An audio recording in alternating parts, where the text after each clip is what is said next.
Good morning. Today is October 31st, 2023. The time is now 9 a.m. I'm Kevin Day, Chair of the Custer County Board of Commissioners, and I will call this meeting to order. If you have your cell phones, if you could please silence them at this time, that would be great.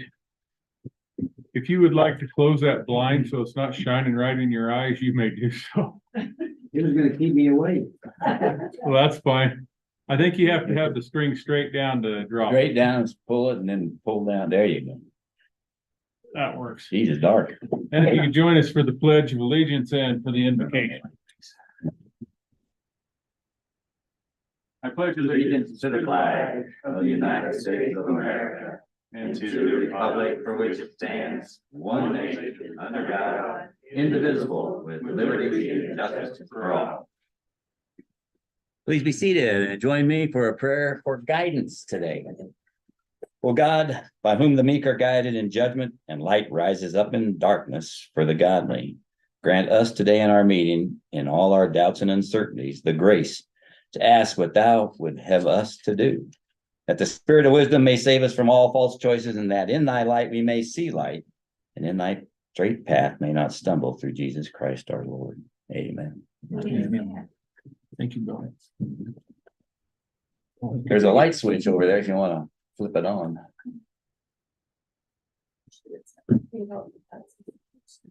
Oops.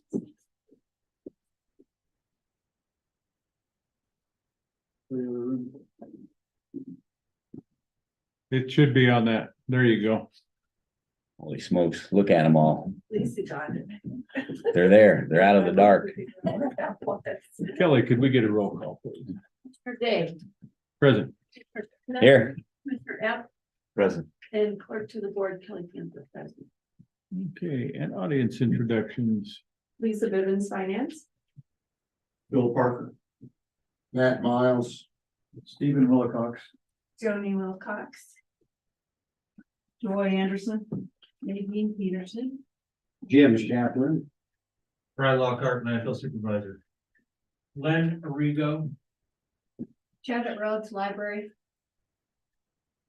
Thank you all. I appreciate that. And if someone goes to speak a later time, if you could identify yourself for the record, I would appreciate that as well. Any amendments to the agenda? Not here. I actually do. Fix that. I'll amend the phone first. I was gonna discuss this in commissioner items. It's management issues. And I first of all would like to thank the team that put together the data, all the data we learned at the last meeting. And so I'd like to just discuss that at the end rather than at the front. I'd like to do that so that we can get into the discussion on the items here. So I'll just would like to add consideration of the realignment of our points of contact, as well as the discussion on some of the findings and some of the actions that we should take or could take. Okay. That'll be the last agenda item.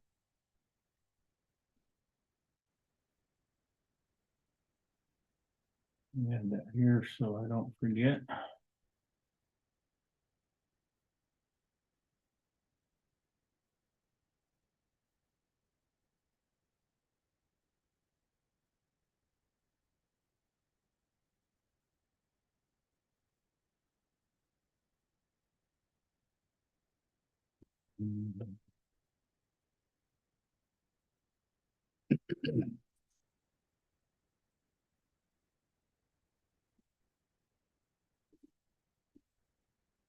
Okay, then from me,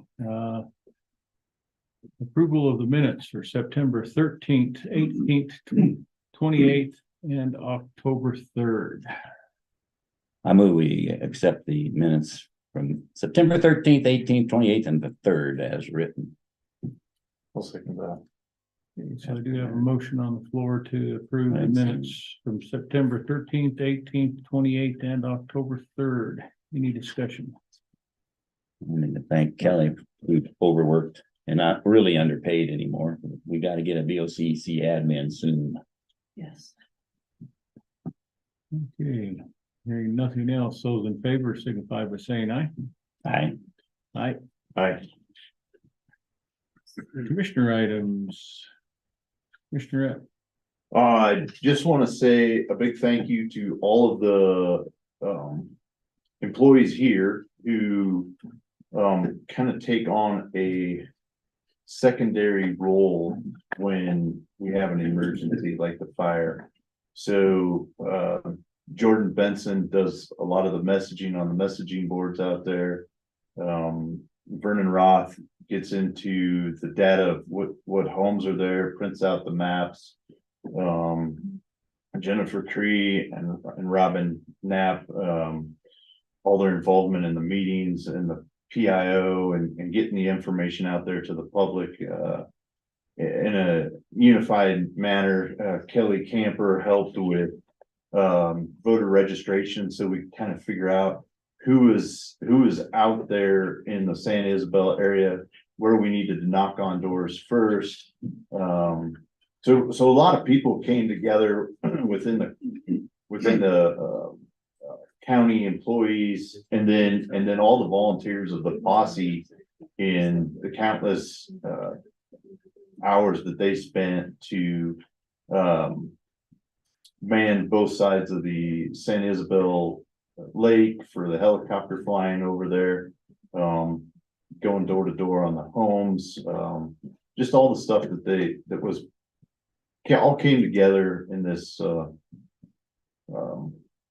this emergency that we had there. It could have been worse. Thank goodness we had snow and the weather changed for us, or it would have been kind of bad. So I just want to say a big thank you to everybody that helped out with that, employees, sheriff's department, volunteers. So just a big thank you. That's it. Yeah. I would concur with all of that. The only addition to that I found out last night is it's gonna burn for another several months. They project it's gonna smolder for a long time, and they're keeping an eye on it. So stay tuned now. The continuing saga as the TV turns. People are missing the World Series and they're upset. That's the first note to take. And I reassured them that it's in work still. And we do have a contractor, it's called Thin Air Communications, that will take a look and is going to give us a bid on what it's going to take to actually get the translators in place and operating. Translators are going to cost around $18,000 a piece, 2 of them. And then the time it takes to put them in, and they claim with this new digital world, you buy them and you can forget them. I hope that's the case. But they're coming up to take a look at it. I got their geo coordinates that they asked for, and you name it, but stay tuned. Goal is still to get it in before Christmas. Stay tuned. All right. That's a bold statement. That is, I said a goal. I didn't say it will be. Although I do believe that 18,000 is down from, would you quote us the last time? Well, 23? yeah, that's right. It is cheaper. I was surprised, but it's got to buy 2, so it's looking at 20 each. That's 40. And then the cost of putting it in, I don't know yet. So we'll see what it is. Probably going to be under 60,000. It's a big deal. And we'll see how we can handle it when we get the bids in. Also, on Friday, the whatever day that was, the 20th of October. We had a great meeting at Lang Hall on, we had Senator Baisley here, Senator Kirkmeyer was here, and Senator Luck was here, or Senator Luck, Representative Luck was on by phone, and we discussed floating the mill levies before and after the election. So right now, if Proposition H passes, then it means one thing about how to handle it, how much more we got to adjust the mill levies down and float it per year, because HH is not a tax savings, as you all know, and you've read the propaganda on it, or the data on it, I should say. And they had a no HH party, you know, my pickup got smeared by Senator Kirkmeyer painted it with no HH on it.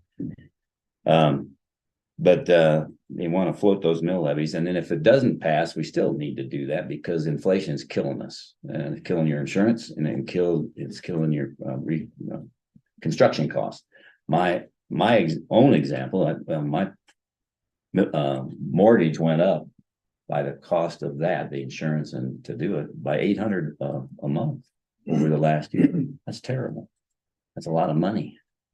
And I know you all have been impacted by it too. So we'll sit down with JD and all the tax districts after the election, so we know what JD can do to what the mill levy is going to have to be floated at to compensate for as much as we can to get it down to a reasonable percentage increase. And normally it's going 3% to 5%. And it'll be about a 5% increase. So we'll have to float them down enough to get back to that and then look at it next year because inflation will change, and we'll do that for several years probably. Senator Kirkmeyer, who used to be a commissioner for 20 years in Weld County, has been doing that for 15 years. They've been adjusting their mill levies to work with the people.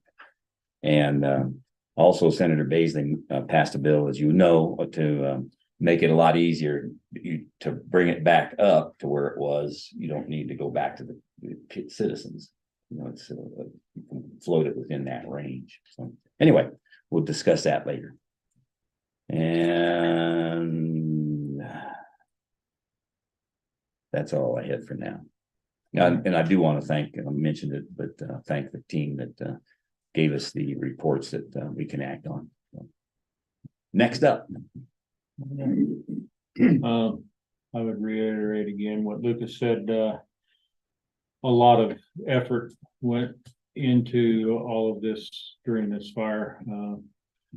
And I would like to, thank the Forest Service for being here as well. And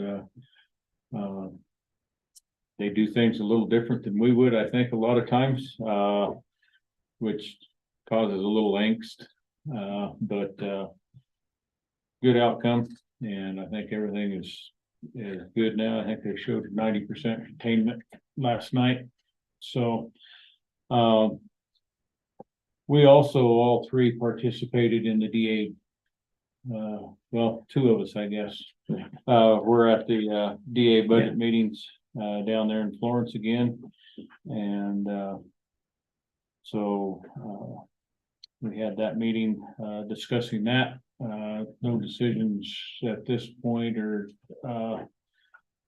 but the DA is asking for a 5% increase from she was at the same level last year as she was the year before, and asking for this 5% increase mainly for salaries. When are they going to make it final? How are we going to do it?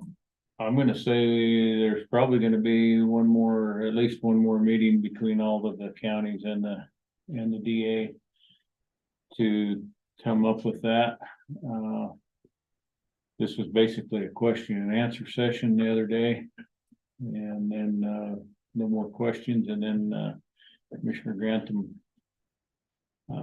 closed the meeting out after that. So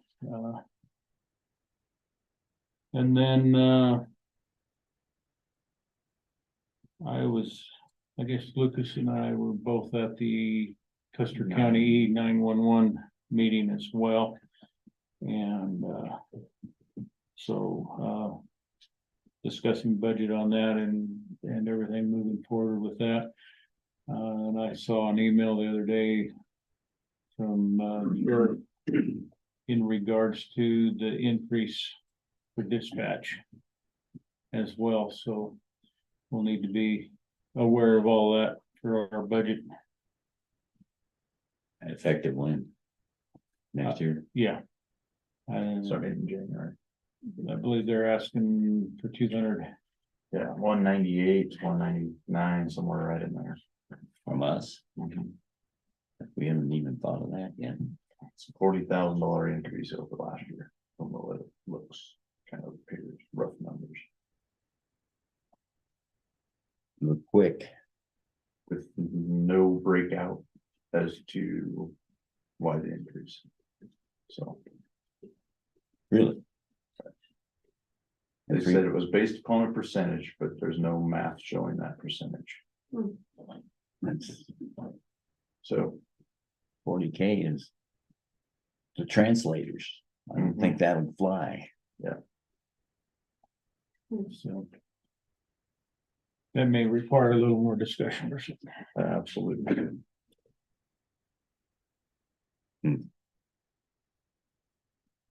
That's all I have. And perchance you have anything for us today? Okay.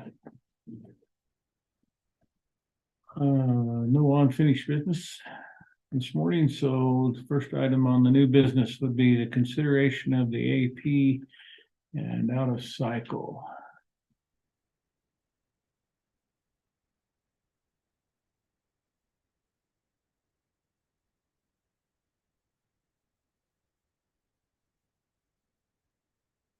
And if you would like to. I think the first one on our list is the out of cycle. If you guys, gentlemen, would like to look at that.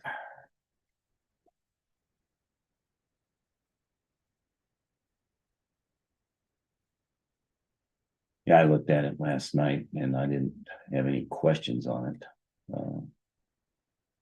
And I want to make a note just for the team out there. This is the last one that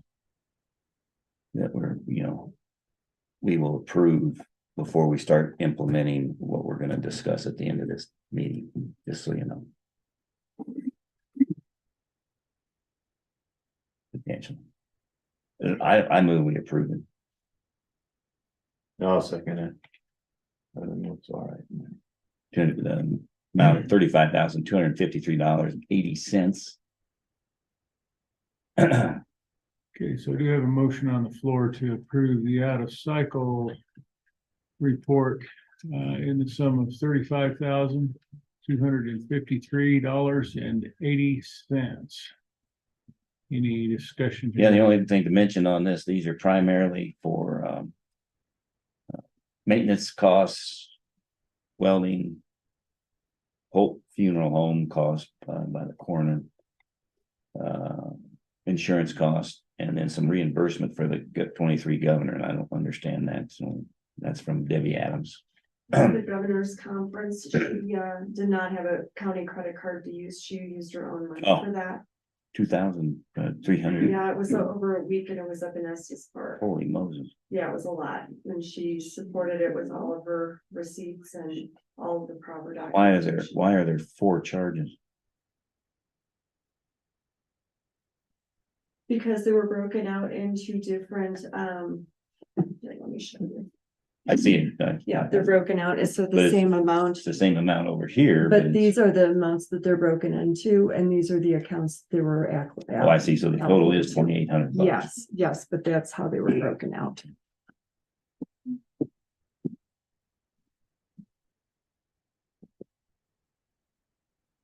Anything else from here? Any public comment on that? Then, Len Arrigo, did you guys develop some out of cycle procedures? We're gonna discuss that at the last agenda item, so we're gonna get into detail, Lynn. We're gonna, So this, there's no out of cycle. we're gonna procedures. discuss that right today. This is the first opportunity we've had to do it in public. We have to have that discussion, not in a secret meeting. So we're gonna discuss it and you'll hear everything, and I'm gonna ask you for some input. Okay. Thank you. Could I ask for more detail on that last check you were discussing? What was the conference? Who attended it? For what purpose? It was And what tourism, role did she attend? that the tourism board, and I have not seen the conference detail. If you'll give me a moment, I can go get all the documentation if you like. Well, I'm not looking for mileage charts. Oh, it's the governor's tourism conference where they were, 2 people from Debbie, the chair, and another person from the tourism board attended. networking, grant opportunities. Getting Westcliff in. Was all counties? Yes, it was all counties for the entire state. And like, for instance, they're going to be featuring in like this Royal Gorge magazine. And so it's putting Westcliff on the map, from what I understand, in different publications throughout the state. And she attends as chair of the tourism board. Yes, Who was the second person? I believe Shelley Larson. She's not a part of the board, and she also does a lot of, like, if you see like the Air Fest posters, she is the creator of a lot of the graphics for tourism, like stickers and promotional items and things for the tourism. So this cost was for both of them. Yeah, this was for Debbie, yeah. Shelley did not ask for reimbursement. And this comes out of the tourism budget. Correct, correct. Yeah, she typically would have just put it on a credit card for tourism, but she did not use it. She used her own money. Oh, really? Thank you. So that's a donation to tourism. No, Anything else? Okay, seeing none, let me check online. Okay, those in favor of approving the out of cycle in the sum of 35,263.80, signify by saying aye. Aye. Aye. Aye. That motion carries. And you go to the AP report.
I would move that we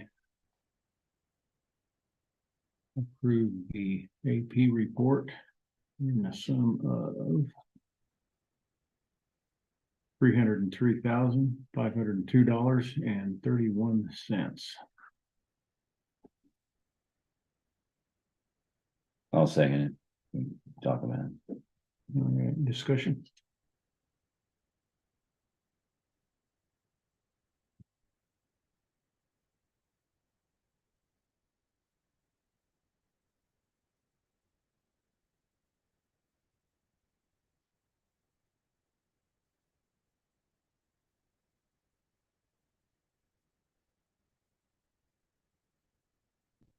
Okay, we have 69 pages. It range from county roll, payroll, social security administration, insurance, FICA items. Attorney fees. Motor vehicle,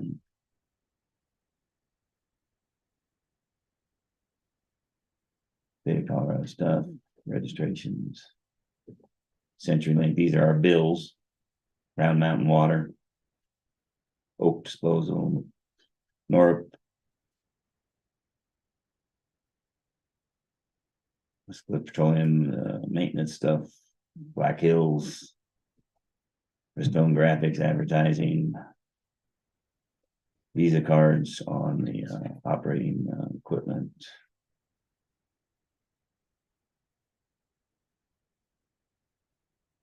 on up in the monthly, or what's this cover, what dates? As of, 27, you ran it yesterday?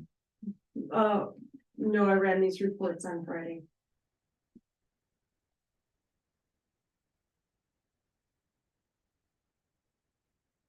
Can you, sir?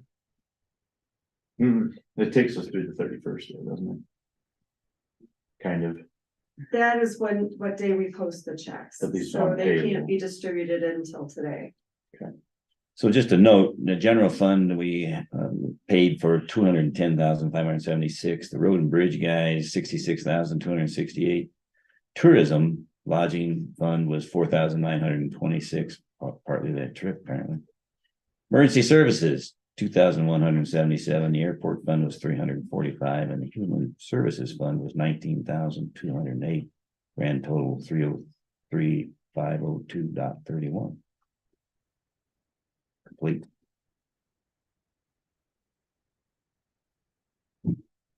Anything else from there? No, sir. Any public comment?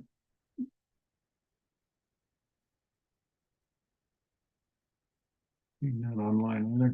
Those in favor of approving the AP report for $303,502.31, signify by saying aye. Aye. Aye. Aye. Motion carries.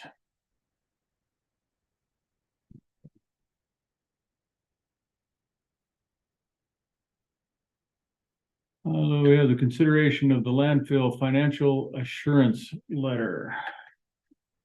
Brian.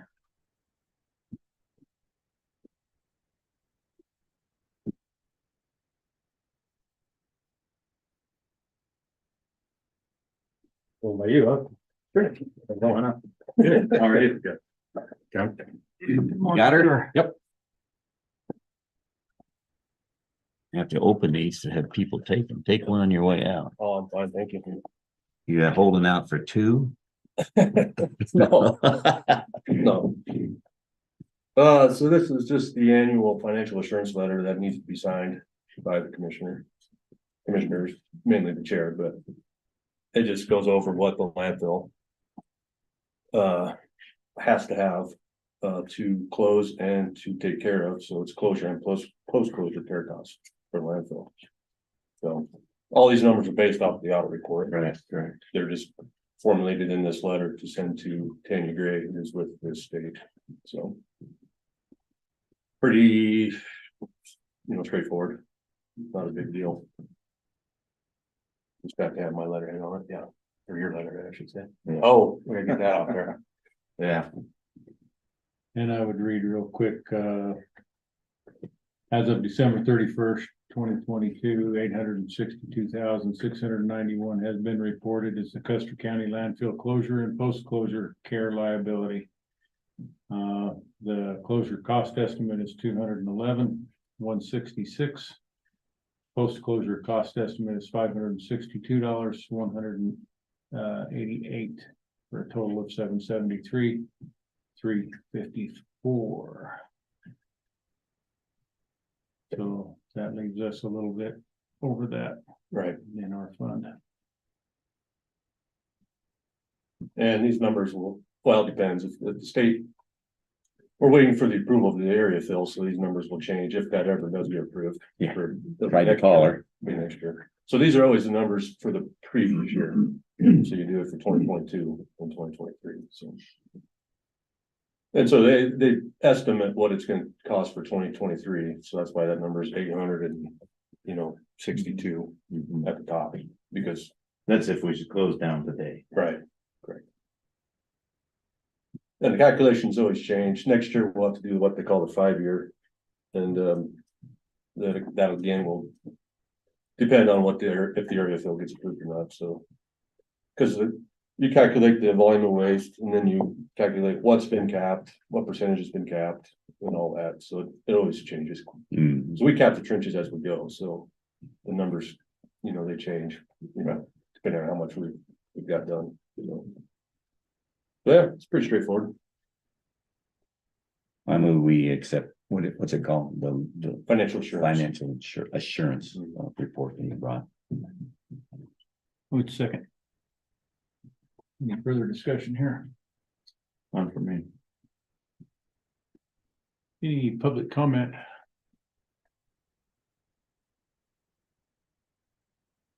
Seeing none online either. All right, those in favor of approving the landfill financial assurance letter signify by saying aye. Aye. Aye. Aye.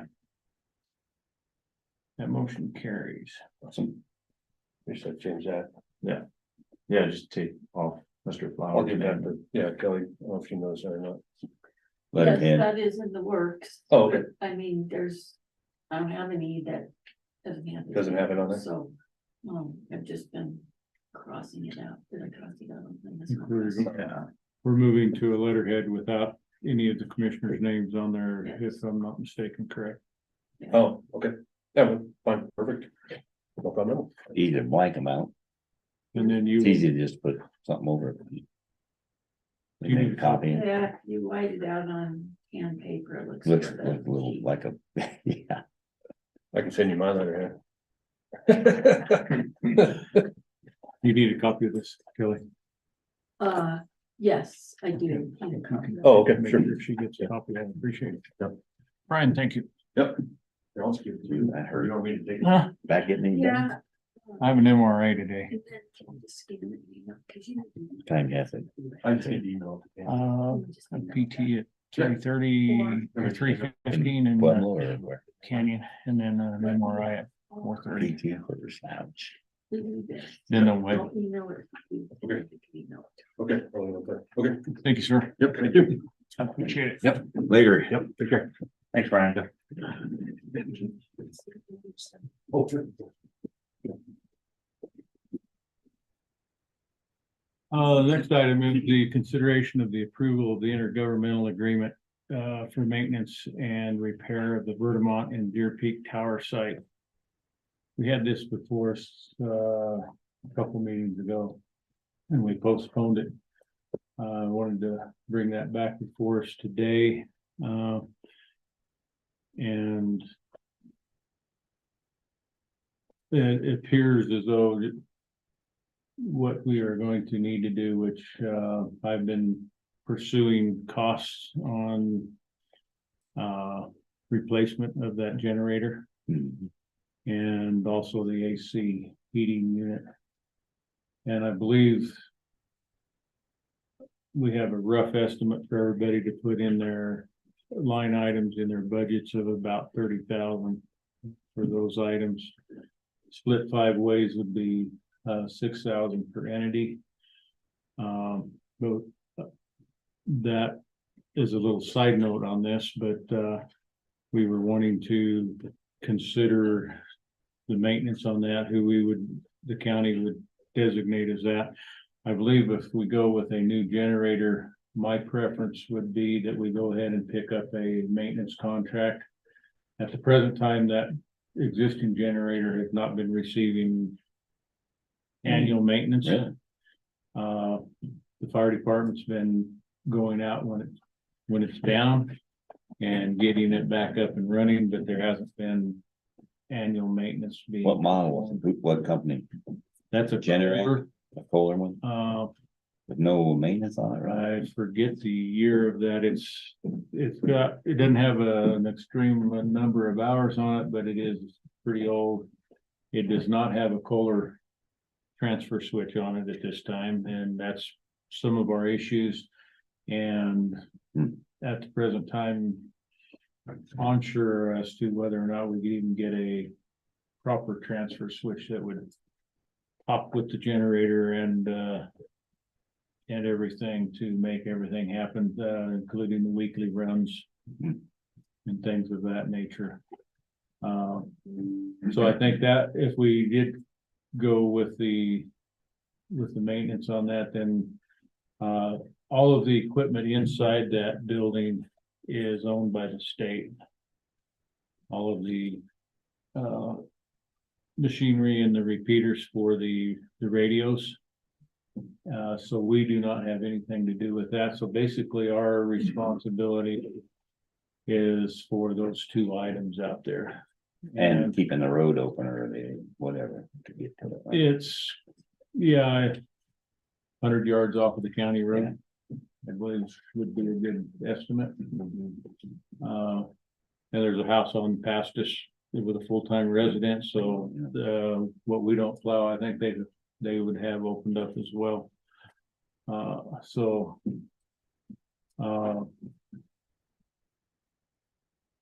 I believe most of the other the four other entities have approved this IGA. And so I wanted to bring it back to us. So is this up in cost, just the $5,000? Moving forward, regardless if we approve this or not, we're looking at probably $5,000 to $6,000 for the replacement of that generator and the heating Above AC. this. The approval of the IGA actually isn't a monetary thing. It's basically the fire department, Wet Mountain, has been the one named as the lead on that. And they are wanting it to be removed from that and come back to the county. So who's gonna get the call when it goes down? Matt?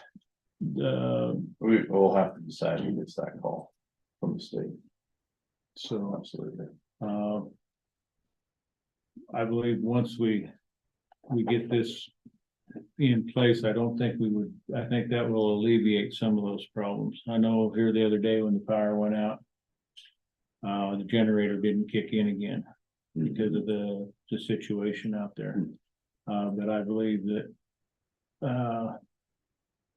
that would be we would need to decide who gets that phone call because that's a 24/7 phone call. Yeah, it affects a lot. Repeaters for a lot of entities. So I think it's a good thing. We have the lease on that, on probably both those towers, right? I would imagine. Yeah. So it makes sense to bring it back to us and then we split those costs out to the 5 entities: Sheriff's Department, Hospital District Board, Fire Department, School districts school districts, and then the county proper. and the county proper. So it makes sense to me that we bring it back under us, we start inspecting it, maintaining it. Start doing what we need to do. Sounds like, and I haven't followed up with Jeremiah Ullman yet to see if that Fuller guy returned with the parts they had ordered.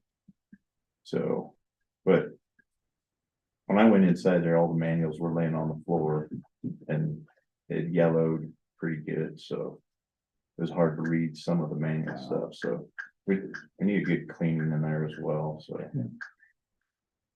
And I think the original transfer switch is over in that far corner. Yeah, it didn't get thrown away, it just got thrown in the corner, so, right.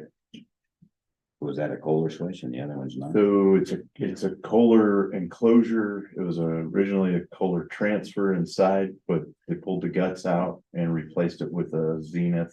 Really? Yeah, Who did that? so, I tried to do a couple test functions on it and it didn't work like it was supposed to, so based upon the directions that we had, so. So I'll make a motion that we approve this interagency agreement and for a point of contact for a phone call for right now, just put my name down on it. I'll just be the person who gets called if that tower has problems.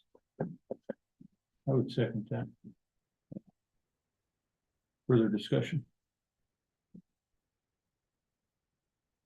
That would be, I would say that, given your background, I think that would be beneficial. Plus he's got the meter.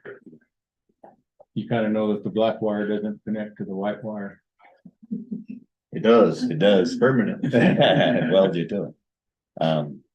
So when are you gonna get the new one? That will be. We'll go out for bid. We'll do everybody do a budget. I've got a call into Opinion to go give me a price out there and I'll go get a couple other prices, but. So we can replace that AC unit. Yeah, we gotta keep it going, burn everything up. I have the number of a gentleman that took over the Generac as well from oh, great. No, I know.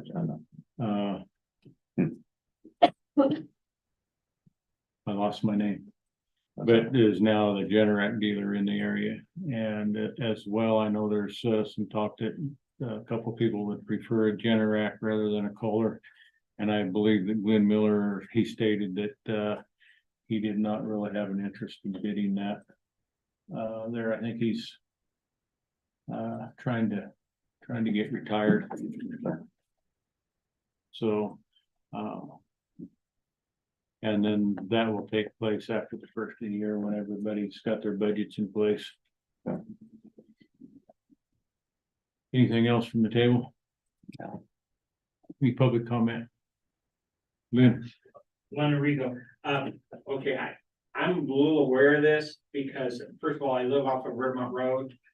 And I'm very familiar with the electricity going out in October, and I have a Generac, okay? October, the electricity went out on October 5th. Again on October 16th, October 17th, October 18th. Wow. It was going out very frequently. So How long did it stay out? about one time it was almost 2 hours and the rest of the time it was about an hour. Okay, now, I mean, one of the times some birds flew in the line, flipped the switch. It took them a couple hours to get there to flip the switch, which is just west of the first cattle guard leaving Giroux on Vermont Road. Okay, and I was there when they did it because I was checking on people on the mountain, but so I contacted Sandra Chris. I said, man, what's going on?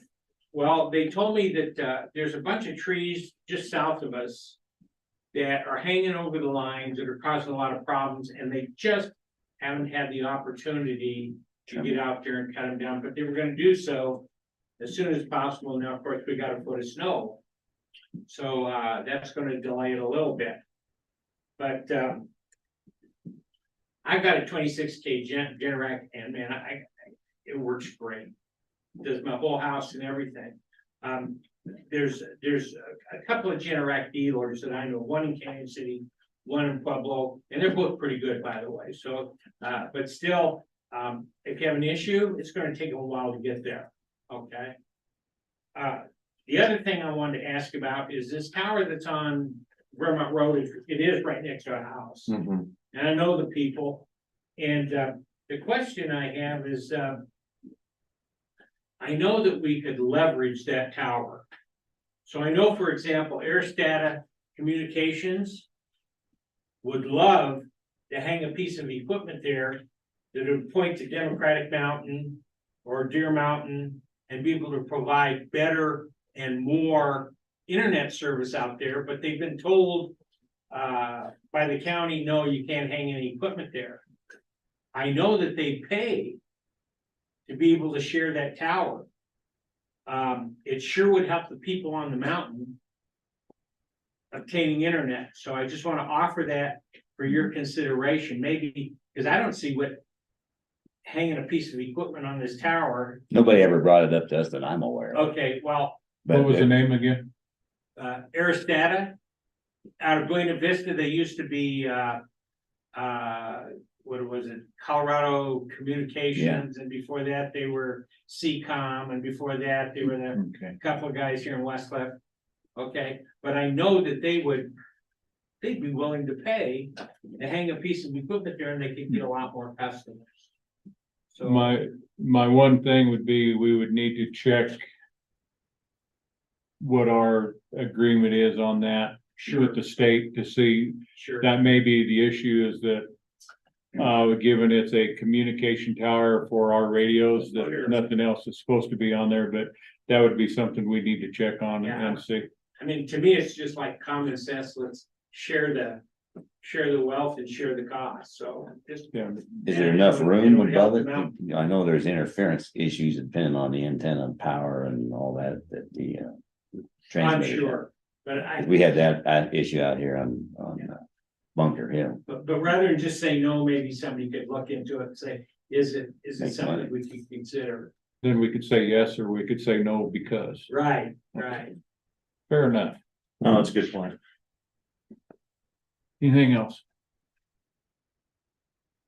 Check on. See, nothing there.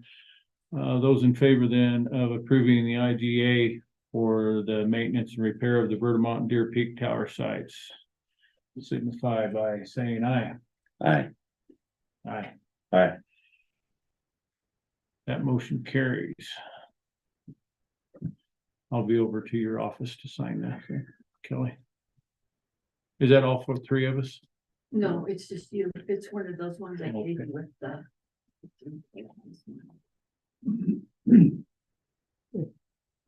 Do it right now.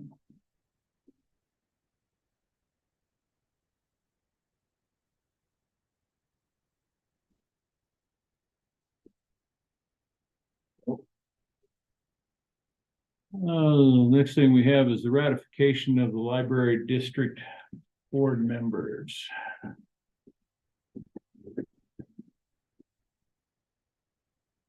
Senate Rhodes, Hello, Janet. pleased to Good see morning, you. Jen. Good morning. Yes. I didn't know you were, I'd have thought you were gonna be here. I have a book for you that was turned in at the Wetmore Library and I've had it in my possession. now a Due for couple 20 weeks. years. You don't have to tell me anymore, I will but bring it that's up tomorrow. All right, that sounds good. Uh, You should have in your packets the letter that we wrote asking, we have 2 terms that are ending and both of the trustees would like to continue on. So I'm here to ask for your ratification for Shelley Larson and Renee Tobin to continue on the Board of Trustees for the Library District. I'll make a motion to approve that. I'll second it. Okay, so I do have a motion on the floor to ratify your board members for 3-year terms to the library, and that is for Renee Tobin and Shelley Larson. Any discussion here? None for me. Any public comment?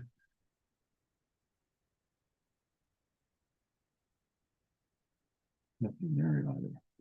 All right, those in favor then ratifying the library district board members signify by saying aye. Aye. Aye. Aye. Thank you, Janet. Thank you. That's gotta be your fastest piece of business. There you go. Yeah. You go long- you need 2 donuts to go. Yeah. And I delayed it by telling you I had a book and everything. So. No, I'm good.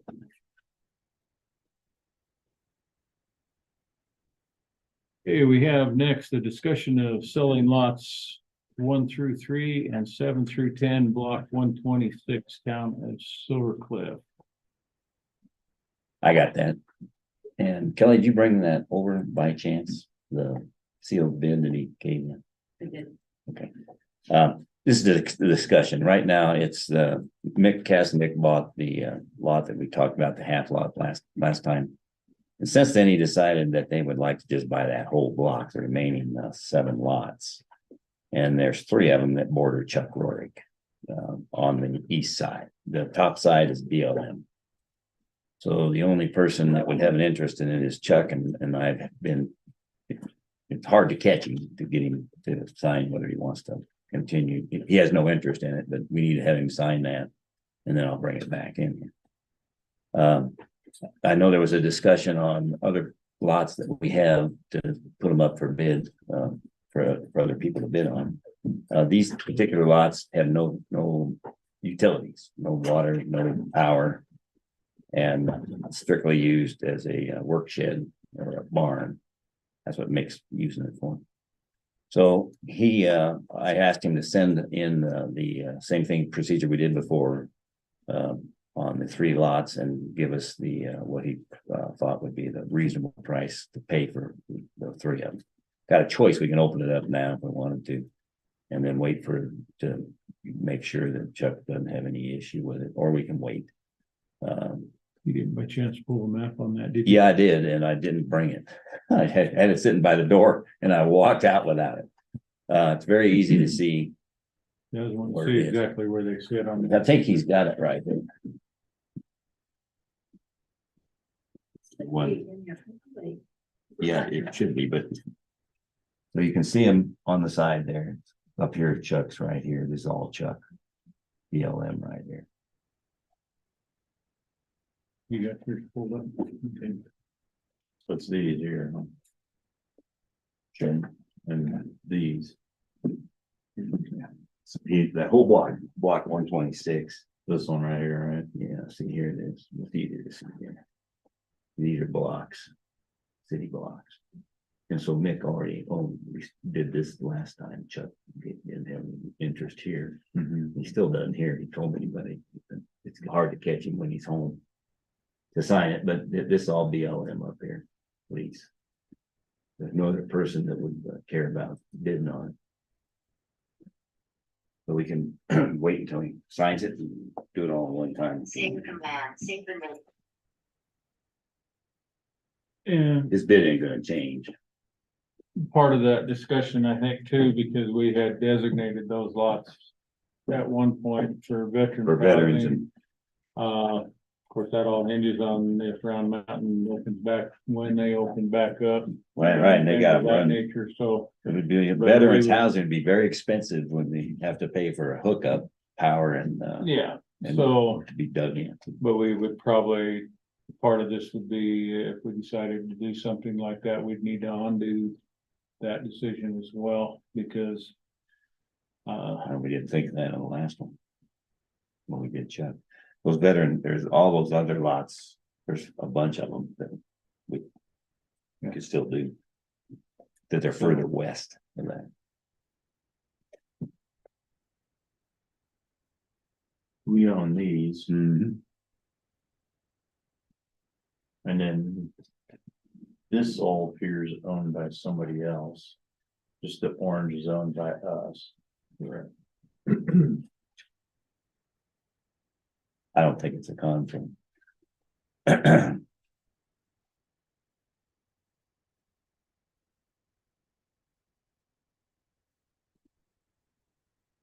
We think about it, bring it back with Chuck's signature and then decide.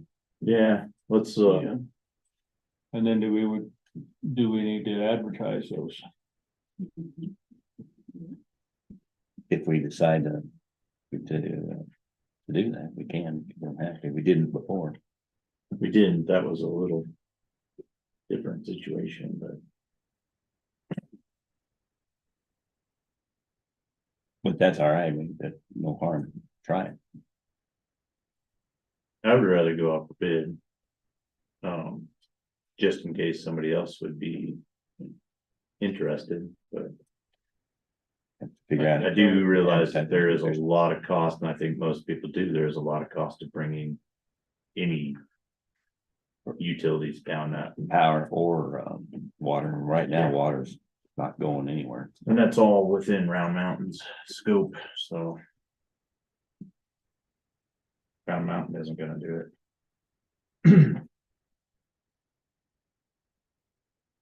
We just delay it, I don't think we could care delaying it, but. They're just gonna build, a garage, not a garage, but a shed. Mhm. I think I would with no power. I would prefer to advertise it and take bids. Make sure they Around know those. there's no, what the issues are when they're bidding on it. Proven selling, lending, And, Right. I think before we put that out, we'd need to. We could probably put that on an agenda item to. Pull those back from what we had already done. as far as designating them for the veterans housing. Veterans housing. Yeah, it'd be crazy to try to do veterans housing. You know, our situation there has changed. And if we did something like that, that would be in conjunction now with Mount Carmel. Because they are taking that piece, they took that piece away from our VSO. And then the one that's in the center of Silver Cliff still, are they still considering that, aren't they? The ones that the center of Silver Cliff. Yeah. Which had the water. Yeah. So, would you guys like to put that on an agenda item, or as far as that's concerned, or? What would be Yeah, your, Kevin, so I researched that. Because I thought that that was done during the last veterans person.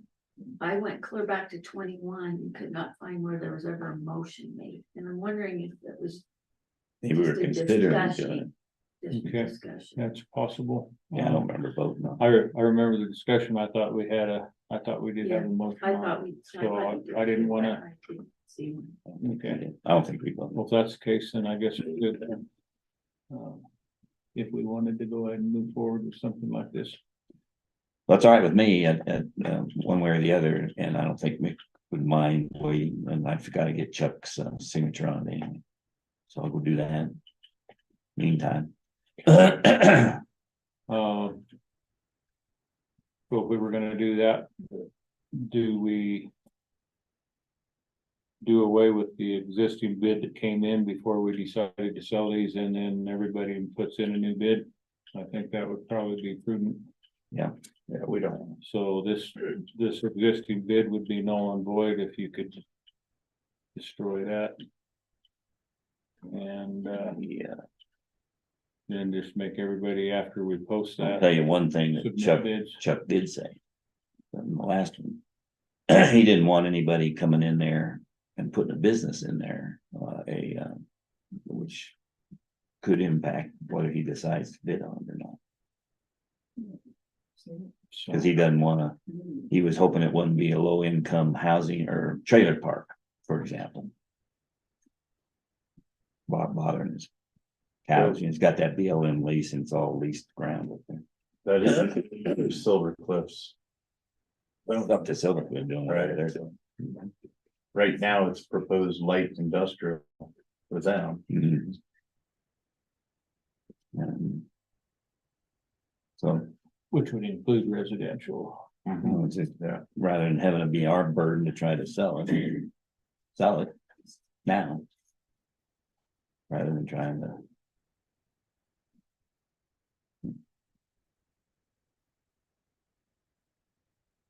Not worth much. It's worth more than Mick, I think Mick recognized, he told me this anyway, that it's not the same deal as before. He had a half a lot and there was a lot different price.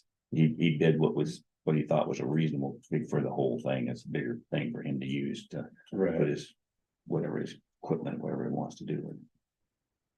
It was worth more to him. Right, but then does he start going after the other lots that are around there that we own? And that's not his plan. That's what you never know, it could. No, I know, but it's just, you could do that if you wanted to, right? I mean, you could just continue to, because he's the only property owner. Then we're the only property owner around it. Other than what Chuck Rourke has to the east. Right. And what. Well, you could, I mean, but that wouldn't matter then either. We'd have to decide whether to put it up for bid for everybody or not. Well, I think I don't have a problem. I still move, advertising. I still think that we should go out for bid. Yeah. Go out for bid, open it up.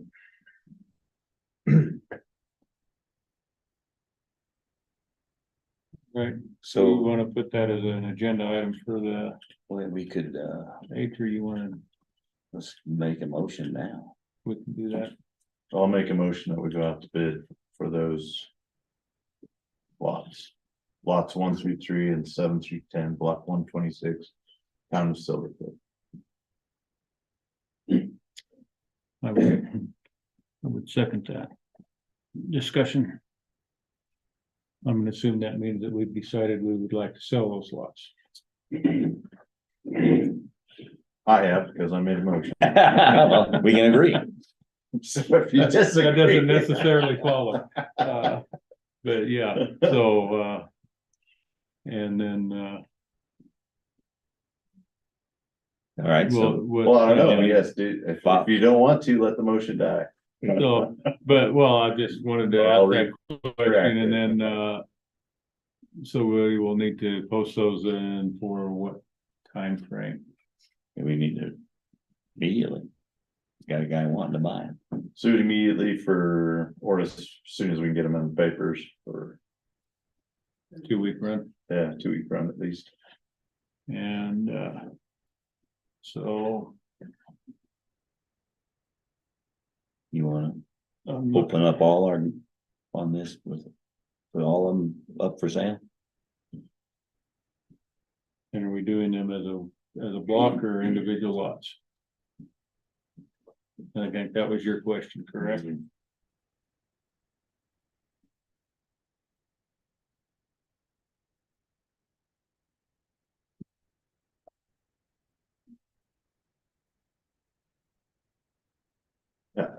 I would say as a block. I'm good with that. Except the ones he owns.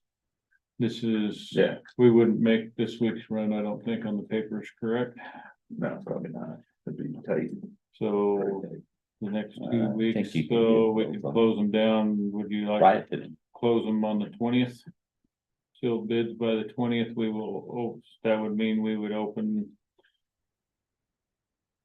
Or we could have the bids in by, that would be for the month in, next month in, right? Or because we wouldn't make the 15th, would we?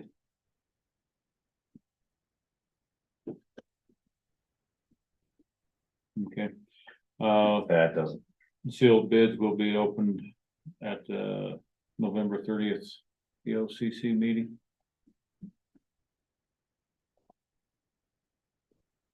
So I guess if they had them in by the 29th.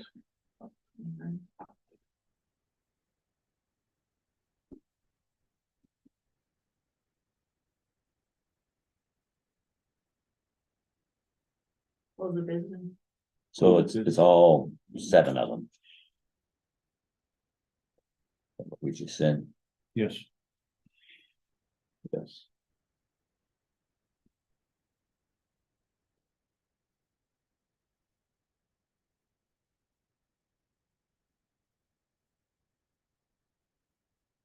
Just 1 second, Joe.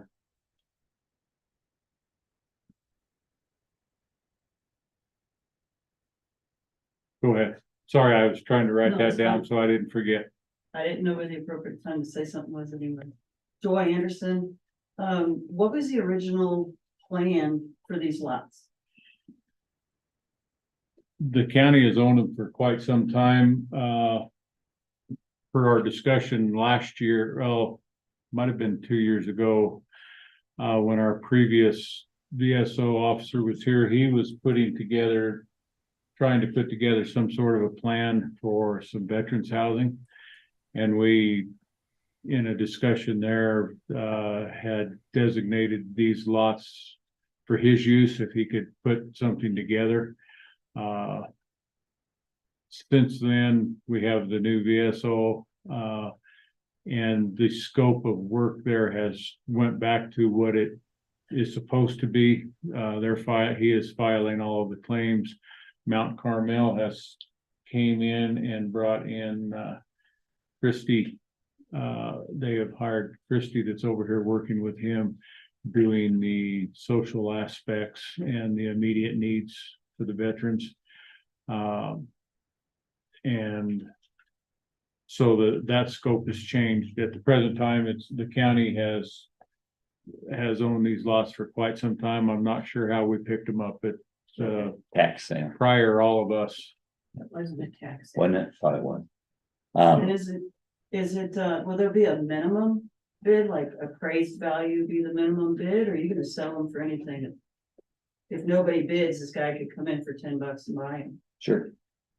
So, yeah, that's part of our discussion here. I think that's another question we need to answer here. What we did on the last one, we said $500 or more, or whatever, that was brought up by Tom, I think. Is it was reasonable, what his point was, cover the cost of us handling it, because Okay. let me give you a little more history. The town of Silver Cliff, back when it had 15,000 people or more in the day, had lots. These are the same kinds of lots that they had in those days. The water that was brought in, the water main that goes up is 1898 or something. That's how old it is. Yeah, very recent. And so it ends at sort of where Tony's is, or, up in that area. And so in order to get water anywhere else on the town fathers of the day they didn't have septic systems and all that, they didn't care.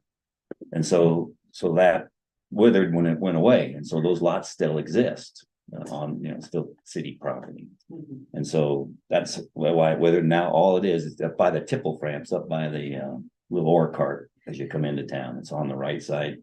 And it's all pasture up there. Round Mountain is all BLM area. And then Rorick has bought 360 acres or whatever it is out there that he owns pasture Mhm. and borders it.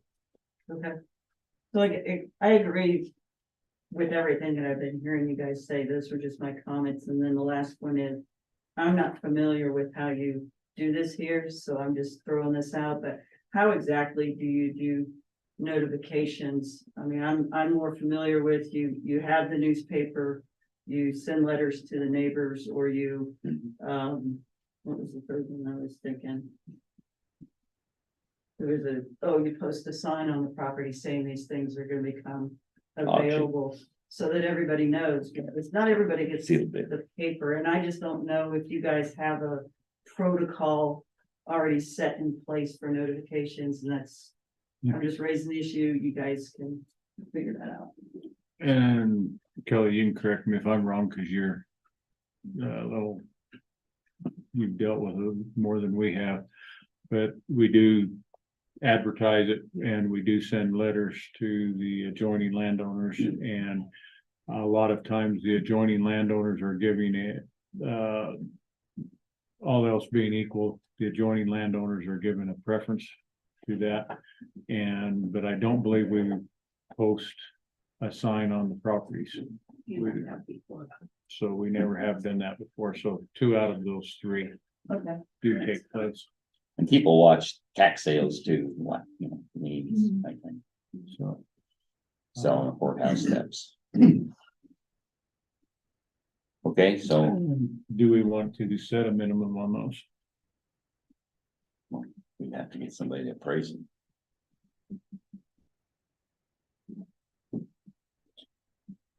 We wouldn't That have to, costs money. we wouldn't have to set a minimum. We could set a minimum regardless. We do have the option to accept or not accept any and all bids as well, so.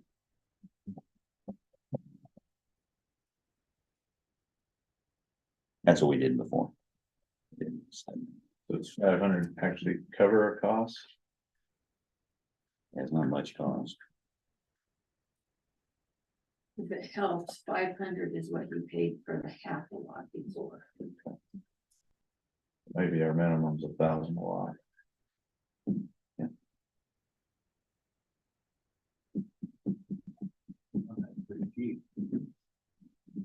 And they're only 150 by whatever they are, they're narrow little lots. 50 by about 50. And no utilities. Yeah, and from what I understand with Round Mountain, if you could get a tap, you would pay for all of the line for wherever it taps into wherever the current lines are. And And if you wanted water out there. power is the same way, wherever the nearest power is, you gotta pay to dig it in. Yeah, you gotta pay for all the frontage costs. And then you'd have to get a septic system. And that lot's not big enough to do it, you'd have to own the block. Why? Matt's got a question.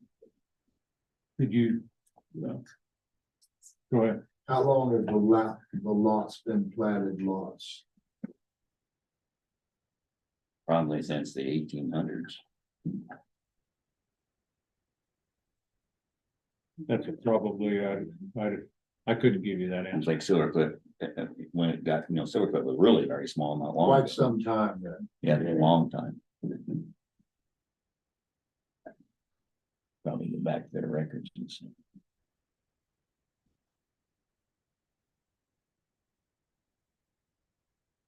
So. I don't think, well. Mac knows what he paid for it. And so does everybody else. So.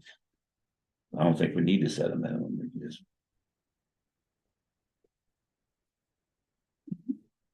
Go.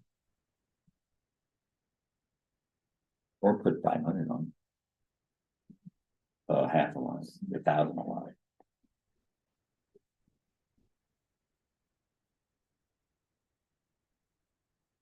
I'm good either way. Yeah, so I'll amend my motion to $1,000 minimum per lot. Did I second? Second. Okay, dude, I would second that as well. I think I seconded the original, did I not? Yeah. Okay, so we have a motion to advertise those for 2 rounds in the newspapers. The closing date would be the end of business on November 29th. I was almost gonna say the 30th. I was counting my days, and those will be open on November 30th. And then we have a minimum of $1,000. Anything else on that? Public comment?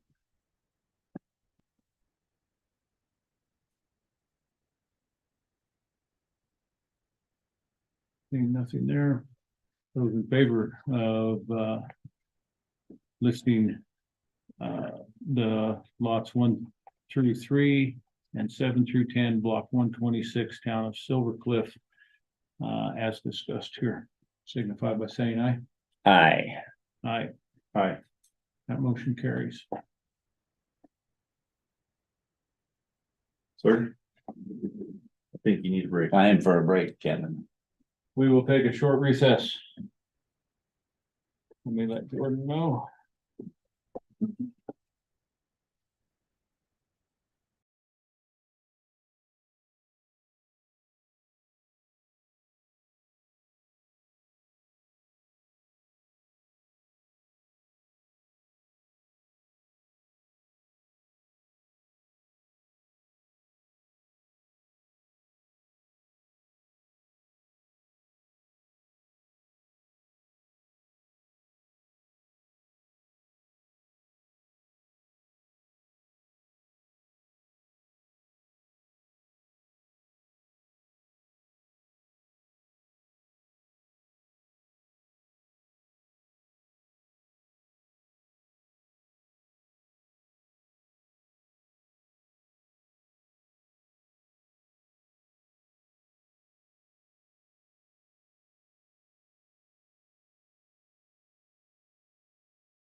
Nice UPS is coming.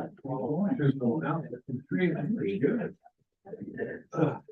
All those screws protected. Boy. So I'm just not using the ecos. I don't know what they're for. I've never had a UPS with ecos before. Okay, the time is now 10:27 a.m. and I will reconvene this BOCC meeting. And we have one item left, and Bill wanted to bring the discussion of points of contact and the action items. That's it, our POC, our points of contact. We wanted to realign the commissioner's duties. We've already broken out. First of all, I wanted to thank everybody that was involved in the discussion on the auditor's report. We're going to get into that and the findings and how we want to address those. Take the recommendations from you all, as well as make sure that we have realigning the county and separating the things that we did. We've already separated HR and finance, and we put out a notice for a HR person. And I don't think have we seen anything back on anything yet. I've gotten one private text message with a candidate. For HR, For HR, but they have not submitted a form. an application in a couple of weeks. And so it's separating that clean break there, and then finance and HR. And the intent is to put realign those under two separate commissioners. And then other things that we'd like to put back, realign that help balance the load. So I would think we'd do that first. Then the next thing we want to get into is how we're handling the auditor's report and the deficiencies that were listed. And so the reason for that is we have to certify this budget by the 15th of December, and time is important to try to show, of course, that we have taken positive action to remedy these so that we don't suffer the consequences of not doing them. I will take responsibility personally for not understanding this soon enough, because in the past we make a fool out of you if you assume things. You are making an ass out of you and me both. Points of contact were always considered, in my mind, the people that were in charge, the commissioner that is in charge of the line of business, the departments, and that should have been easy enough. We had an HR finance, and then unfortunately, because time evolved, Donna Hobby picked up HR finance and payroll, and all that evolved, and that was just too big a load as the county grew, and so mistakes were made. We're over that. We know what the issues are, and we need to move forward. So the first thing that we need to do is I would move that we realign departments first, and then move into the discussion. Any thoughts on that before we? Yeah, I mean, finance and HR, we've separated out. We need to realign what their point of contact points is going to be, and maybe recycle or move some of these around where they more fit what our Expertise or desire to desires. serve in those capacities are. I also want to make a comment that I believe there should be, and I will be opening this up, even if IT is my point, I'm the point of contact over IT. I want other commissioners' eyes on it as well, because you can get tunnel vision, or you could get set that this is the way it goes, this is the way I want it to be, but it may not be best for the county, or you guys may see something that, what are you thinking there, Lucas? And I want to open that up, that, yeah, that might be my lane, but it doesn't mean you guys can't inspect. Have input. Because we can't See it. expect what we don't inspect. So I want you guys to be able to see. It might mean that director has, oh man, it's easier for me to talk to Kevin than it is for me to talk to Lucas. So I want to be able to open those lines of communication with our staff.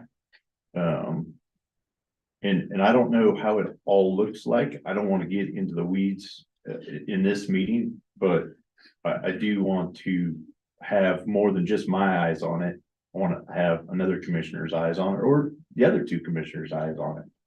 So, That's what, in a normal company or anywhere else, then, you know, the vice president of the line is foolish if they don't have other people. He thinks he's the only one that knows everything and get input at that level. So that'll come, I think, when we start talking about the leadership development and training of the organization, you know, as we evolve. So we don't need to get into that detail today. I think the most important thing is to get the items separated.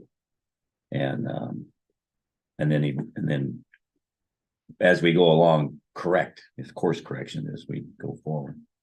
And then we do look at this again at the first of the year. Yeah. So then let's start with the big rocks then, the HR finance, two issues. And I would volunteer, I would like to take on the HR role as the managing commissioner for that. And I would like to get the BSO back under me. Where it should be, I think. And short of that, those are my first two suggestions. So it's my volunteering to do that.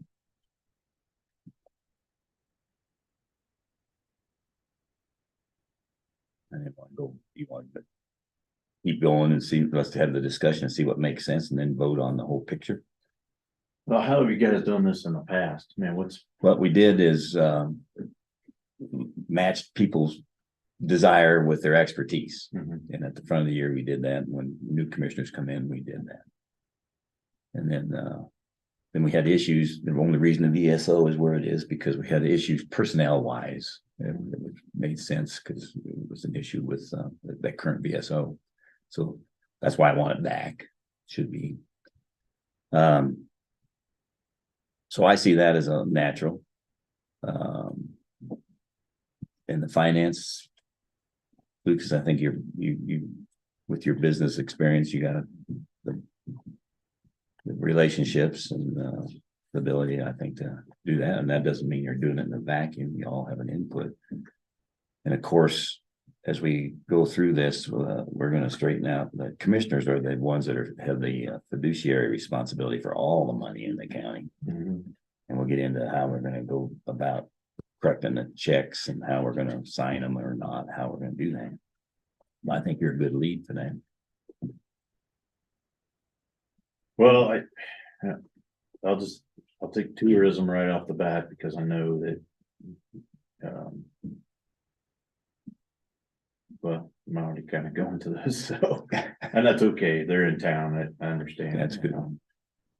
That one tends to overlap a lot, I know, with, I believe it's my COG meetings, is the one that can't be both places.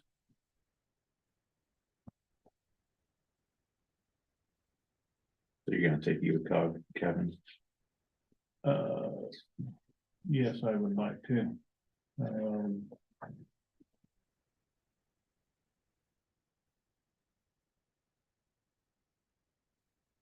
There any other boards? You want to start with the boards? I'll continue on with, Keep going with, you got the picture. with the weed board, kind of in the middle of getting that repaired anyway, so. I'll just keep moving on forward with that the remainder of the year anyway. But I may want to shed that next year, but just be honest. Yeah, I want to keep the fair board for now.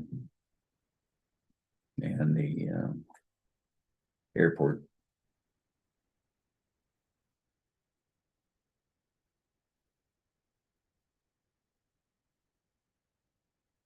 I'm gonna ask you, I'm on SCED at the present time.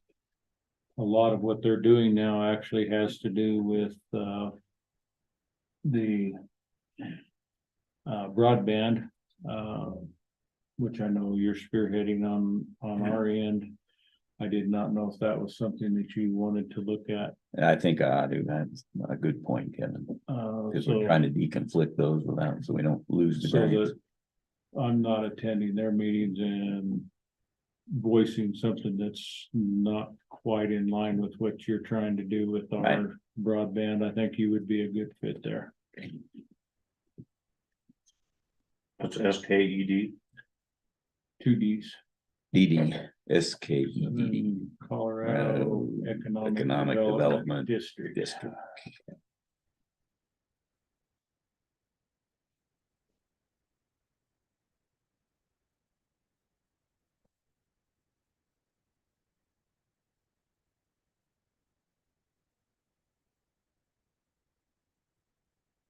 Name another one.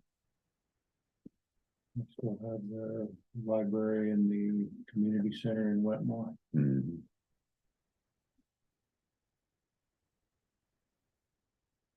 Pull my list up.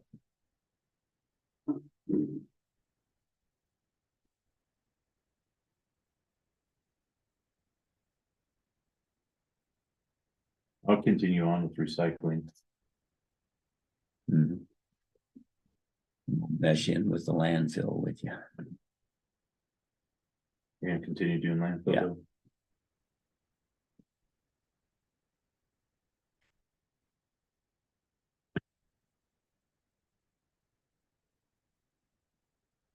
though?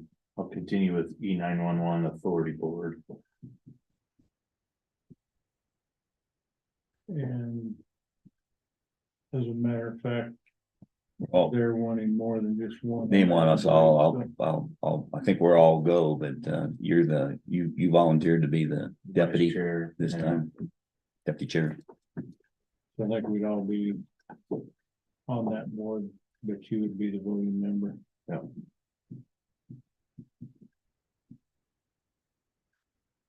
Which board is that? E911. Yes. Could you clarify where we are up to this point, So please? Lucas Tourism, Weed Board, Recycling, E911 Authority Board, I'm the vice chair. Kevin Uacog, Wetmore Library, also the E911 Authority Board. Bill, VSO, HR, Fair Board, Airport, SCED, and Landfill. You can add Wetmore Community Building online and. You have a list of the other ones that I have on me. Yeah. Custodial, Planning and Zoning, Human Services, Road and Bridge. Attainable housing, if that's still what you want to do, or if you want me to take that. Florence Fire Department. Yeah, and on that attainable housing, I know, Carol has been working with you some here lately. Is that something that you would like to take? I wouldn't mind taking, I gotta give up something else though. Yeah, and I would be willing to keep that, or if you think you would be a good fit, I would be willing to let you have that, and then we would take something else. I can do attainable housing. What happened to finance? It's coming.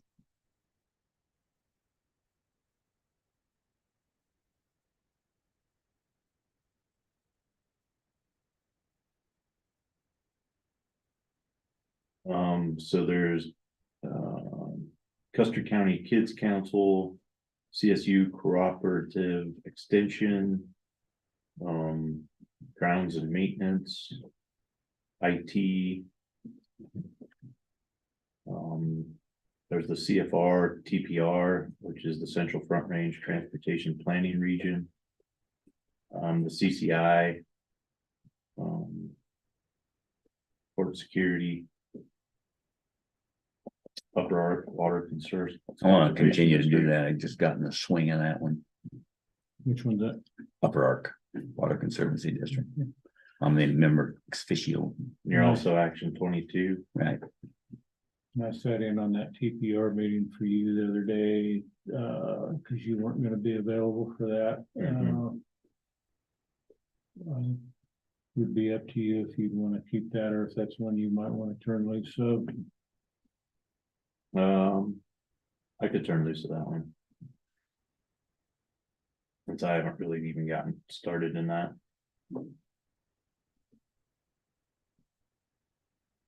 What did you get rid of? CFR, TPR.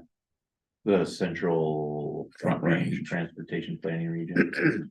That's a CDOT They deal. seem to be working off of state boards and county boards. right Yeah, now, yeah. so. I didn't know we were gonna do this, so I've got my list in front of me. Yeah. Oh. I'm totally. I don't have mine in front of me either, Well, that's why we can do the rest of the boards at another time.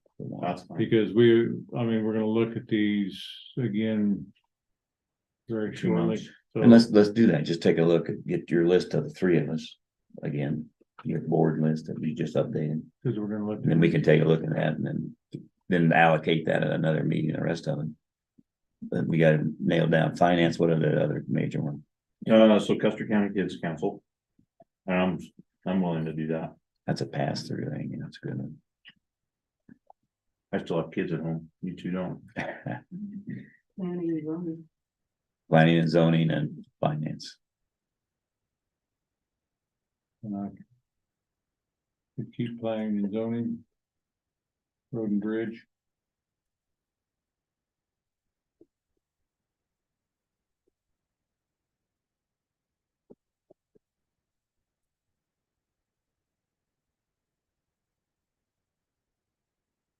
And I think on the kids council, I'm still the signatory on that. Are you? Yeah. Really, Well, on some of her grants, they Yeah. send them directly to me. for, leave it there for him.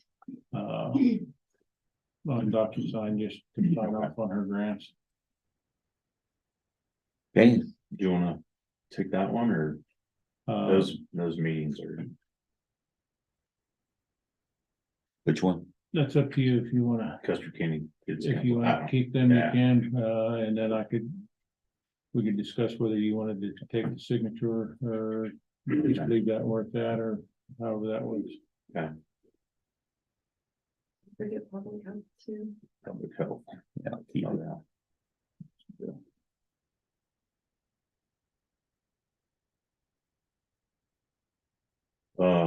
Grounds and maintenance, I'm okay keeping that one. And the contract, right? Yeah.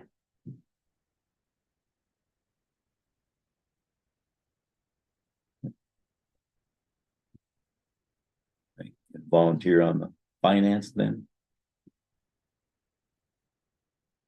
I'm willing to keep it. And I think Kevin, I think you ought to keep it for now. Or If I can do it. I think so. I think that would be Can smart. I suggest something? Need something. I talked to all three of you in finance. I am advised by all three of you in finance. Does finance have to have a point of contact? Should, Should. Absolutely, Yeah. it has to. it should. I just feel like this is something that we all need to be on the same page, so if we have one point of contact, all of you will be told.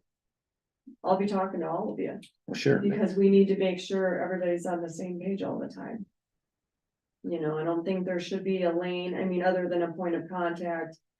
That's gonna. Somebody's gotta rate you. Well, no, I agree, And somebody needs to be the lead to bring it stuff to the board. Sure, that's true, but yeah, it's Why I think it really ought to be. important that everybody knows exactly what's going on. Right? And I think, given how things have evolved, I'd like to see Lucas take it. Yeah, it makes no difference to me, I just wanna make sure Cause you everybody. gotta,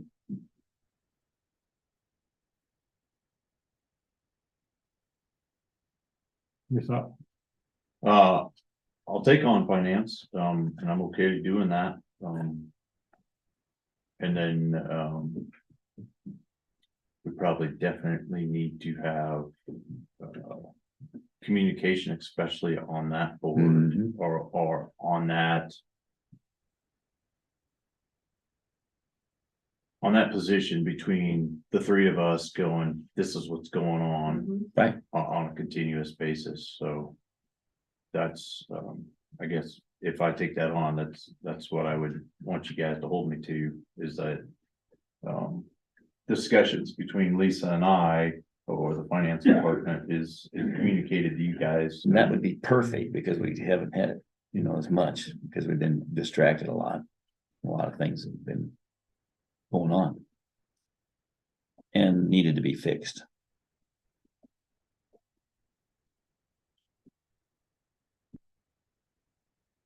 What else we got? Custodian, do we just wanna put that as grounds and maintenance and custodial? Yeah, we're good. I think that's a good idea. One-stop shop. Bulk buy.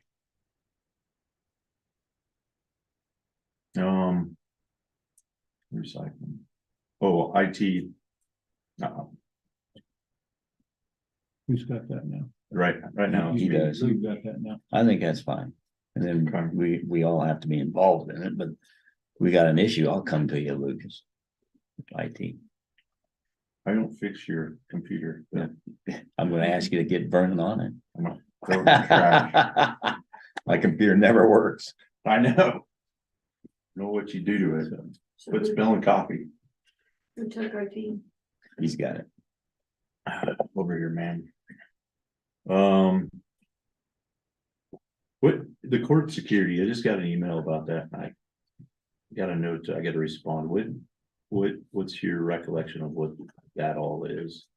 Is that just a state once a year? What, I don't know. I wish I had my list because I could look at Okay. this and be able to tell you. all right, But I gotta I'll look and see. I'll circle around back with you later on that. I'll read more through that email. Okay. Need a reset, Matt?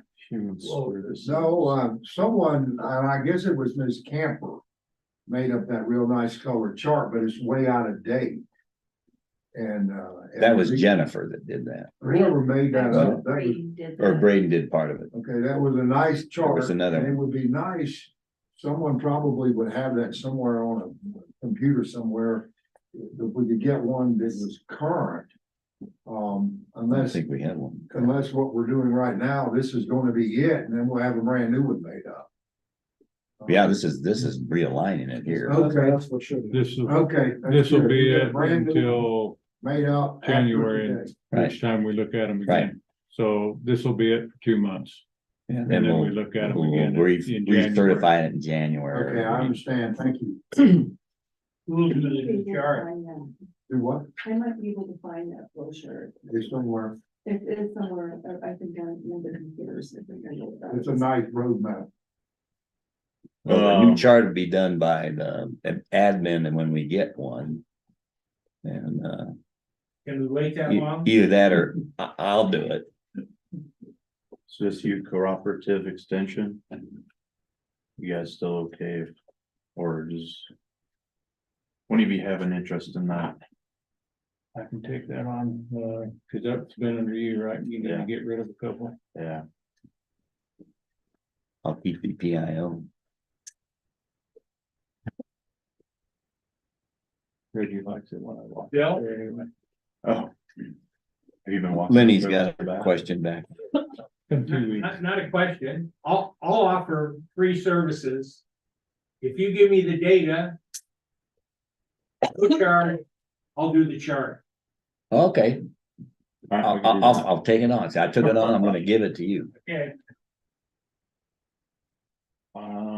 Thank you, Lynn. You bet. I Yeah. think airport, landfill, public health, public information officer, emergency manager.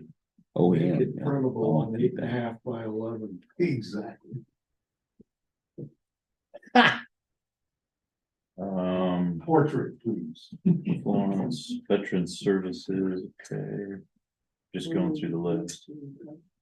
Road and bridge, human services, planning and zoning, You see, I got human services, right? yeah. Yep. You code. 911 got CCI, What is CCI? Colorado Counties Inc. Okay, all that is just We don't the, have a point of It's just contact a- for them. We just all, And that is a state board. that's so- just a state deal. Okay. We'll come back to that. Get that, kids council, recycling, CSU, grounds and maintenance. IT, tourism. we both- Yeah, I think, Does Extension have somebody? yeah, the Yeah. CSU Oh, cooperative okay. extension is. Yeah. I'll Yeah, keep the that. Justice Center program or whatever we're calling it. We got a meeting coming up here to with that Jennifer's scheduling with the contractor that's for the year, finish that contract. Okay, Then we'll start the new grants.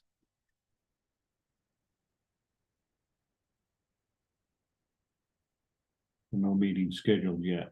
No, I'm waiting for the guy to tell us which one date that he's got now. That all of them? that's it. I think that's, yeah. I think that's all accounted for. Okay, Lenny, we'll get you a copy of that. You just email it to me and, would PowerPoint be okay? Cause you guys have PowerPoint, so I can pass the whole file, Sure. so it can be updated. Microsoft PowerPoint. Yeah, I mean, tell me the software you want me to use.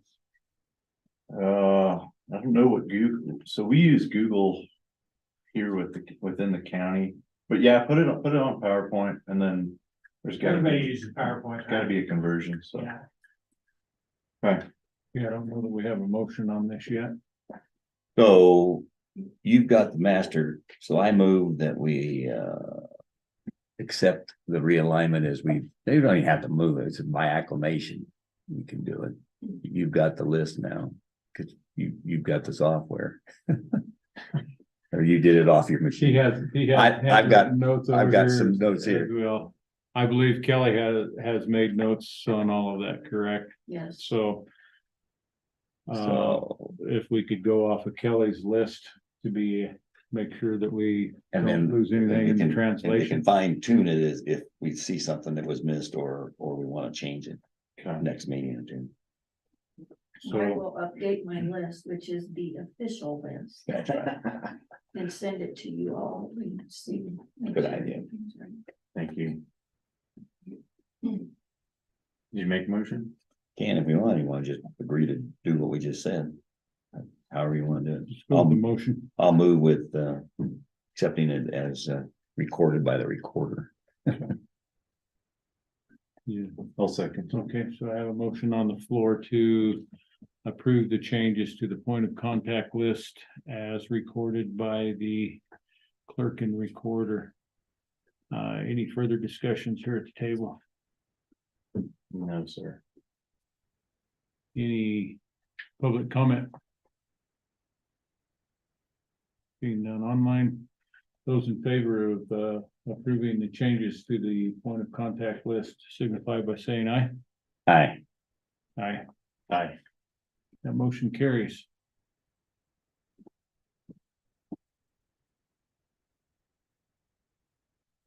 Back to you, sir. Okay, next step is to take a look at the most important thing right now is to get our audit straightened out and make changes that were pointed out to correct and cure the problems we've had in the past. I've got a list that I made in talking with Matt, Lenny, Donardo, you guys. And so here's three main points, I guess. One of them is, and then a couple side things. One is that we got to get the signatures straightened out on the checks. Get the signatures not being run with the machine, but by the commissioner signing them. Go back to the way it start off with that. Go cold turkey, and that would be all the checks for now. And I think Lisa, when talking with Lisa too, she has had a suggestion that if she could gather them up in the first 2 weeks of the month, and then If we had, ends that we can give them to commissioners. if we had, well, so this is a 2-in-1. We would rather than we would eliminate out of cycle checks immediately. But we would do 2 board approved check runs.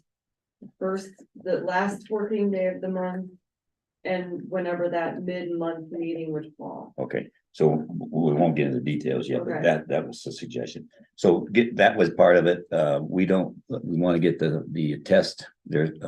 Kelly as an attesting signature. I don't know how that evolved, but it would be either 2 commissioner signatures on. We got to pick a limit, if it's above $5,000 or above 10,000 requires 2 commissioner signatures, be anybody. That's like a board decision. Once we'd have a board decision to move forward, then the commissioner would either 2 of them would grab it. This on all checks or is this on out of cycle? All checks above Over. a certain amount. That's right. Oh, And so in the past, we used to sign them, not all of them. But we can talk about that.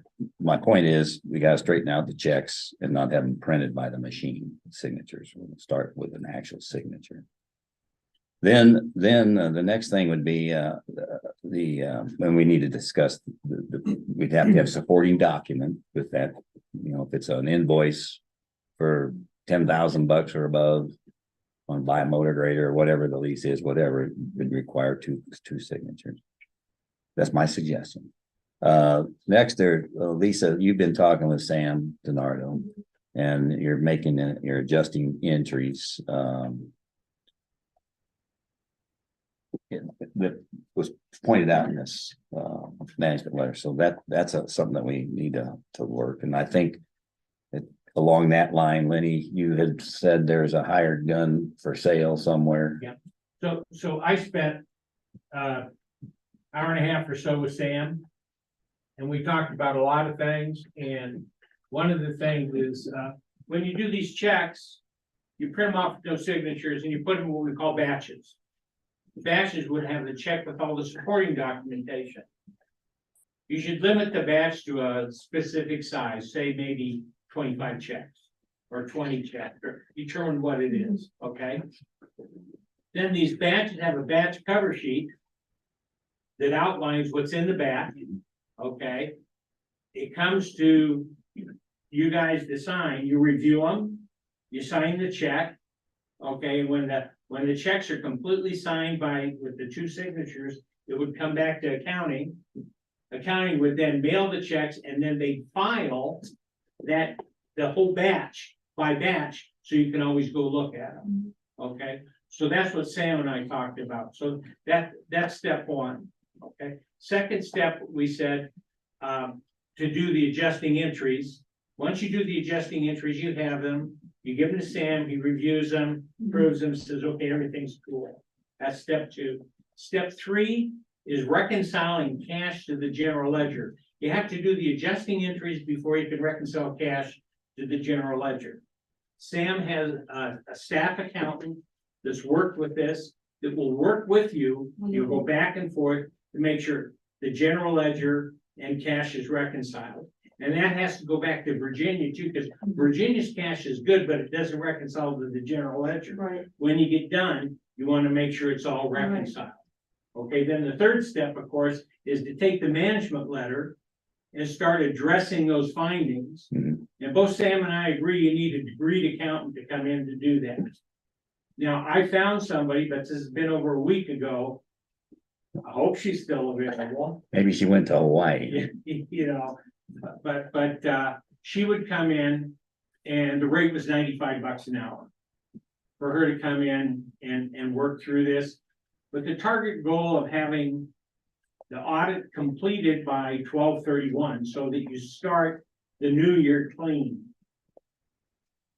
None of us know if that can be done, but we try to do that. And of course, Sam's working with you Right. along the lines of doing this. The other thing I did, and I have hands-on experience with public sector software. I did a lot of this.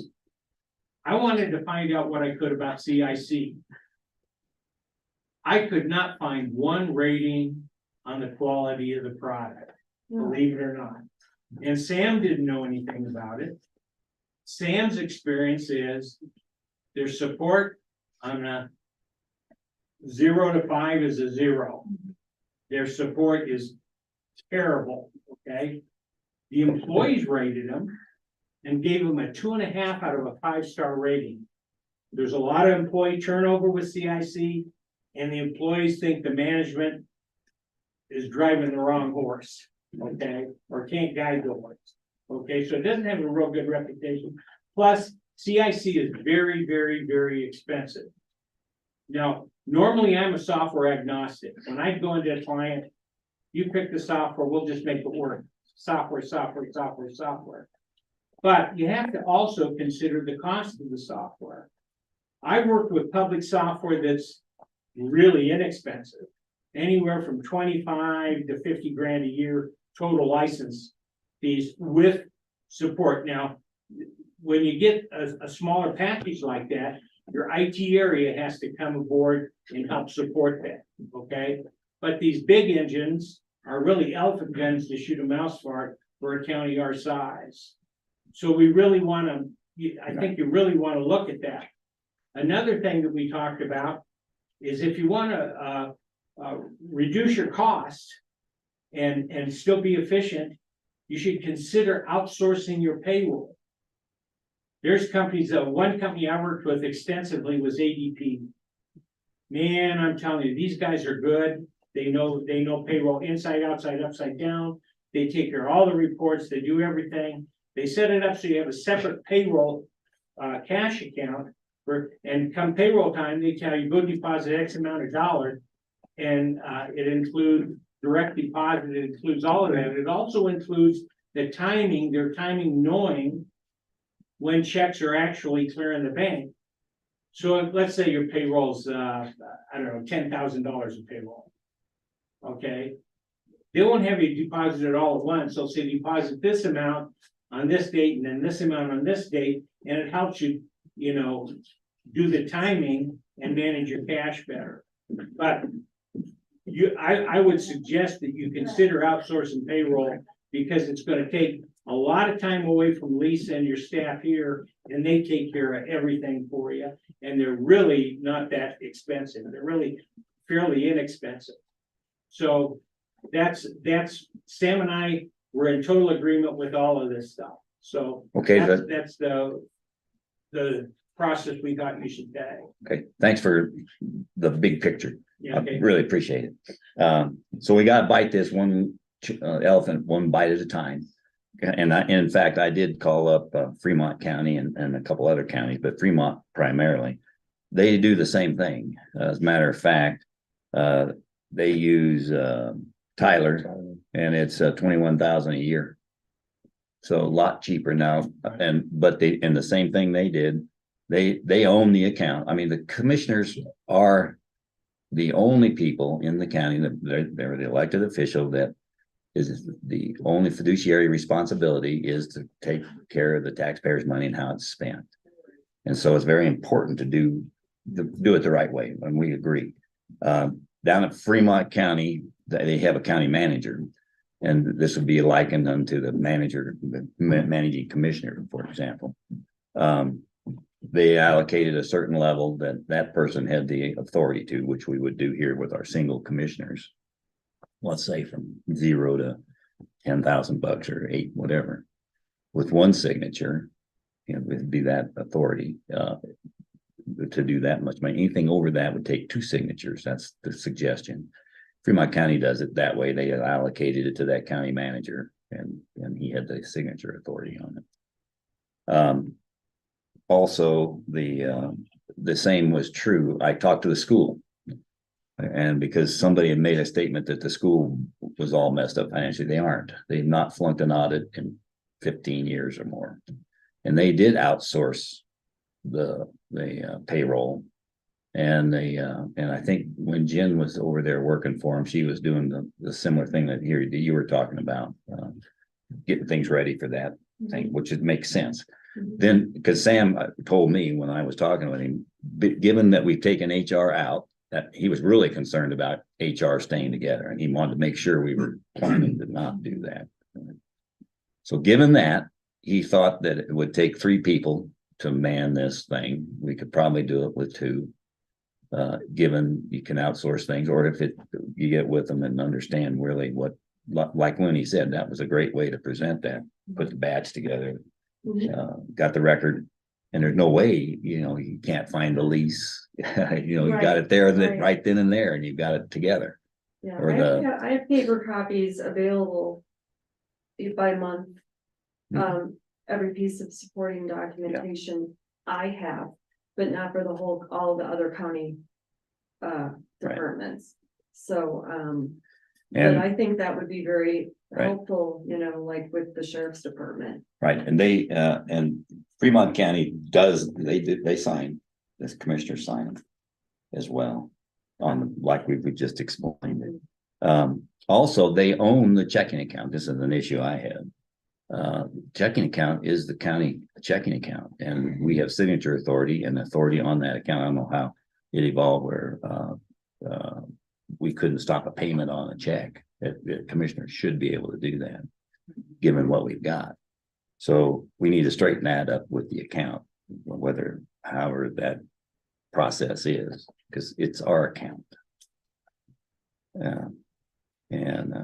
So in fact, Fremont County does that. So I think that's the big picture. And then the other piece is management letter addresses what's wrong, right? We kick off what we got.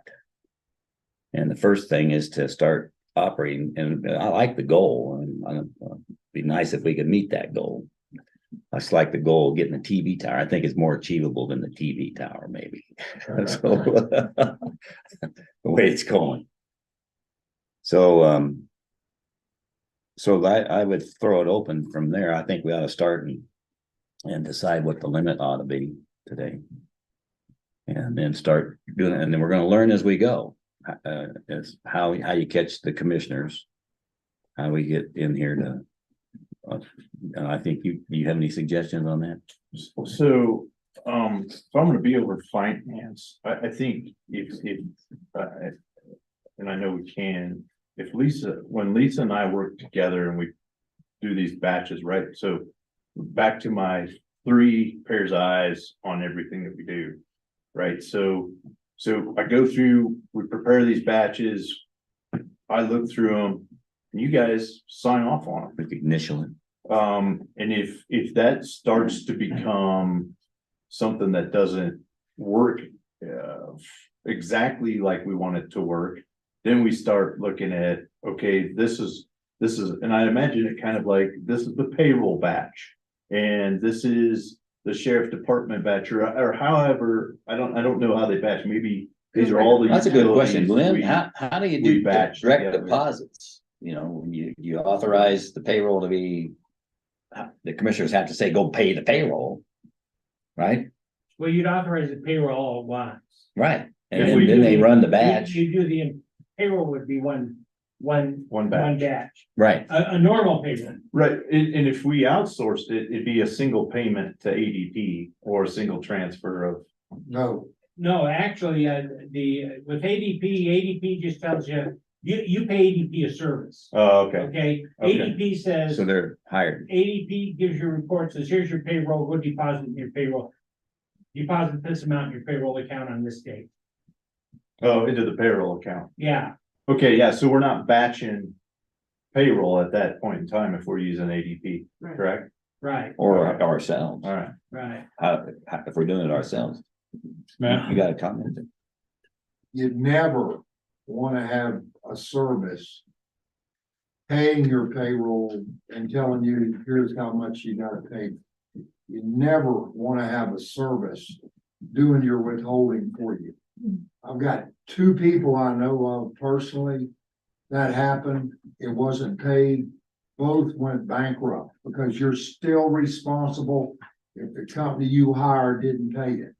What Lenny is talking about is this company just gives you the figures to do. They handle all the 941s, all the stuff. They give you the figures and then you pay the money. They tell you this is what you owe. And finance takes that in and then And runs then it through a batch. finance does that, Okay. okay?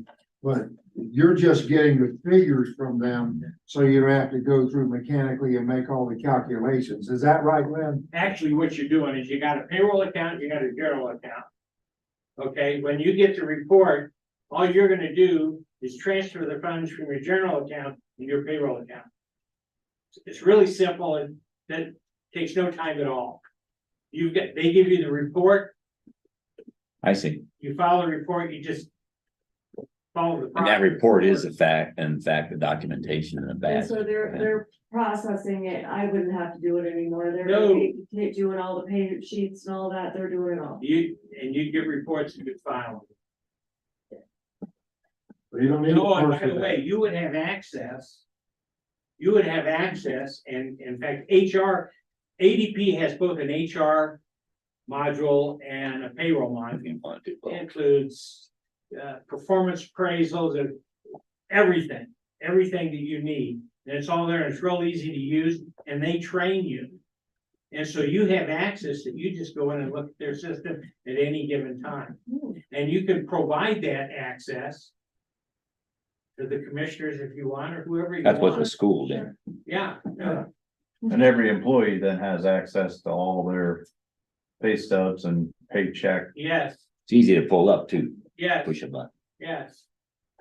The personnel people would have their own access to their own data, That would be Yeah. nice.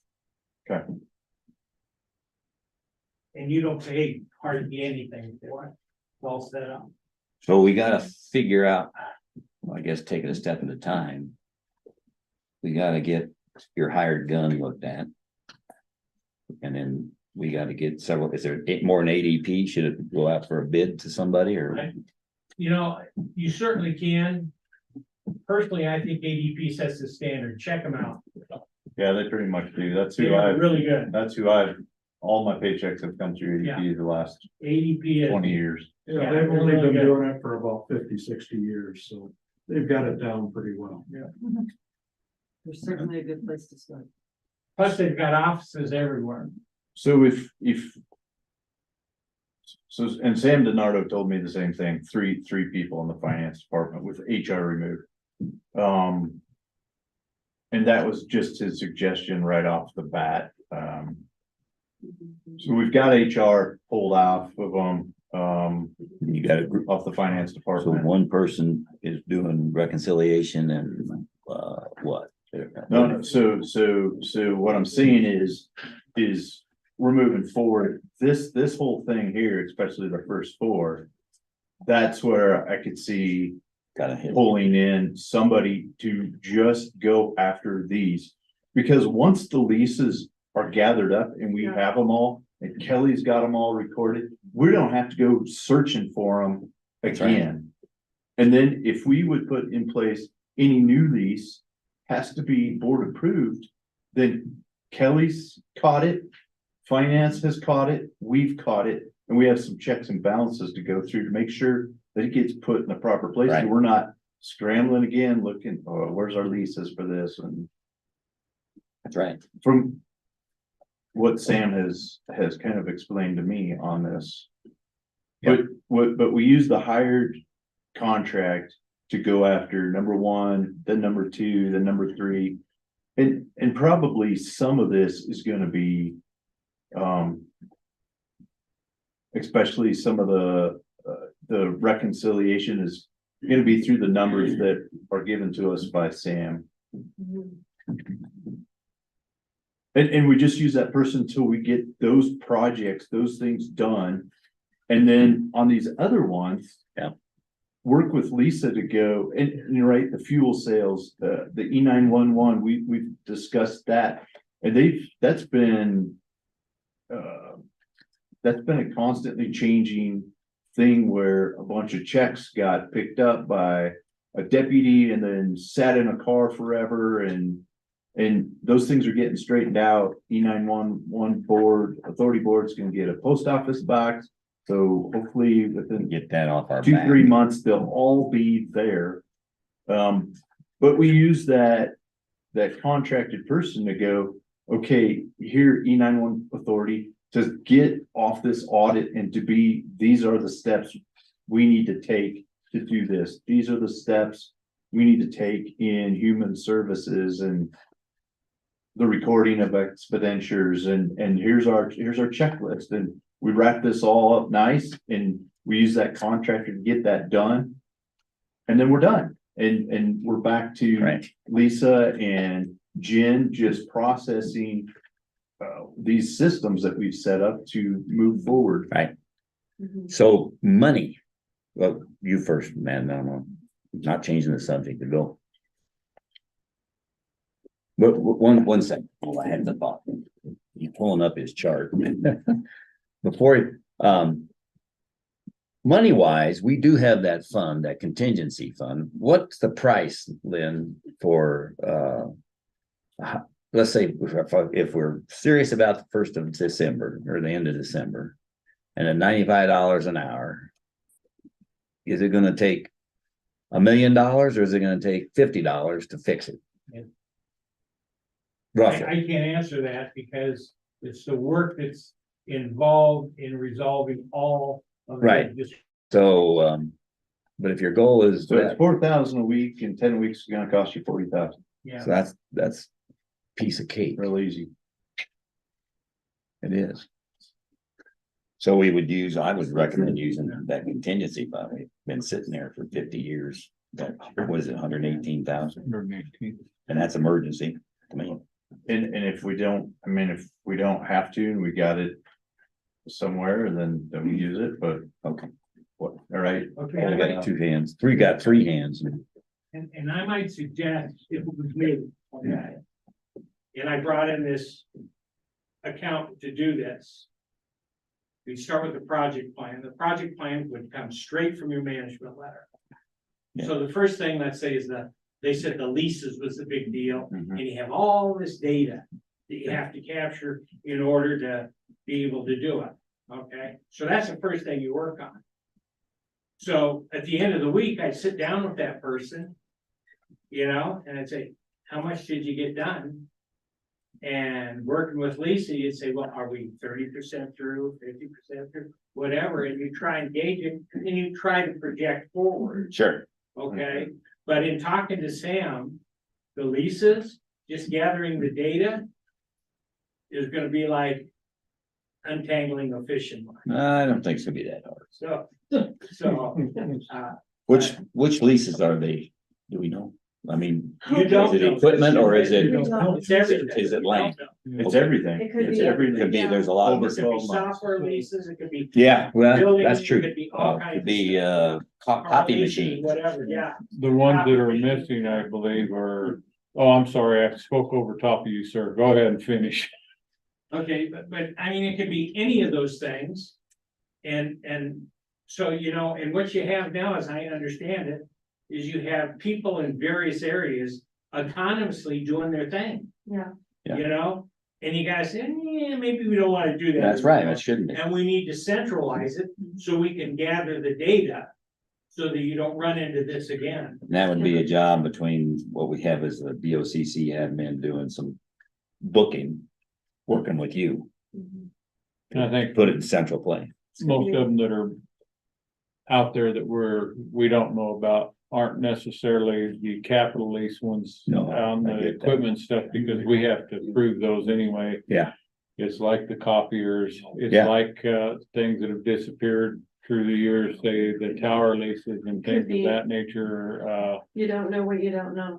And they include things that we're paying lease on, and also where we have subleased, say, room on a tower or something like that. Or money that we're receiving. Yeah, so. Well, and she could also help now with the software leases, the software subscriptions that we're Because gonna have that's to gonna be start. for next year. Yeah. Okay, you want him or you first? I only brought 3.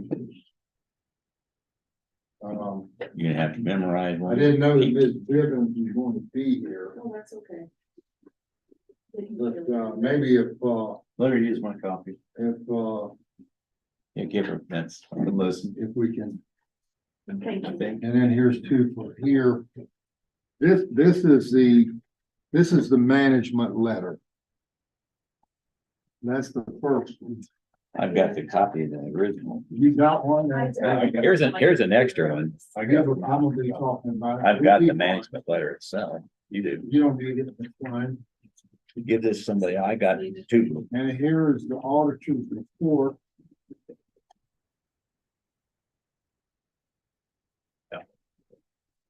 Thank The you. auditor's report came out of the financial statements.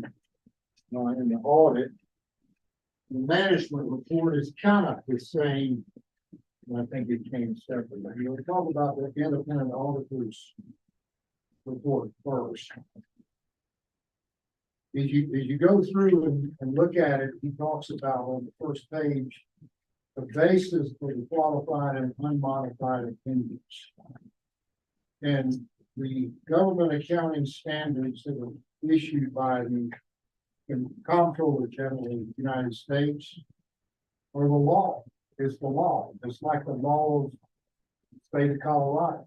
And it's what governs what Mr. Bernardo has to do and what he can't do in conjunction with his job here as the independent auditor of the county.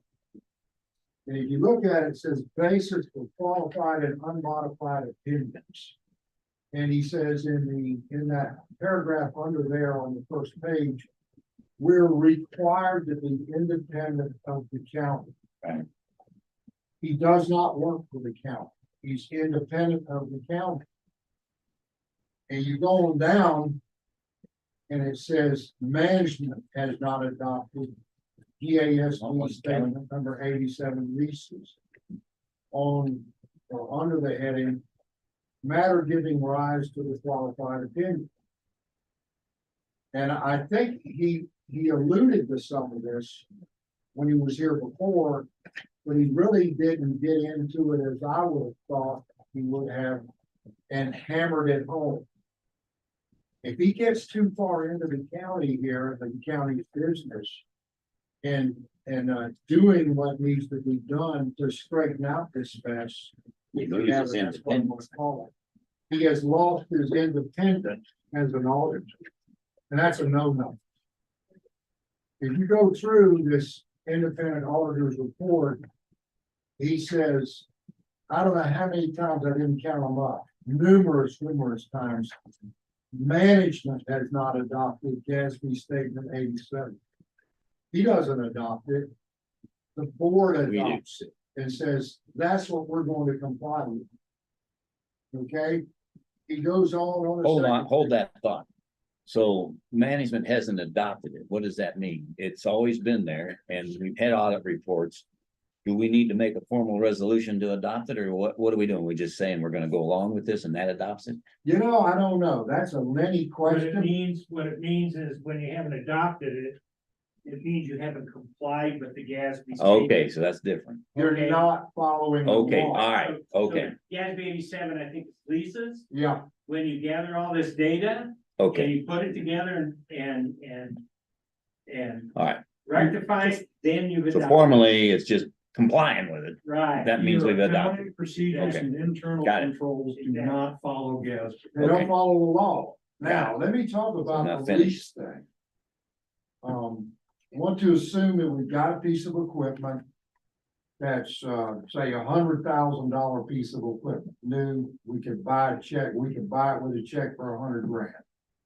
So John Deere or whoever it is says, well, I'll lease it to you for $2,000 a month for 10 years. And it's got a residual or salvage value, and it's up to the management to pick. Here's the salvage value. Okay, and here's the payments.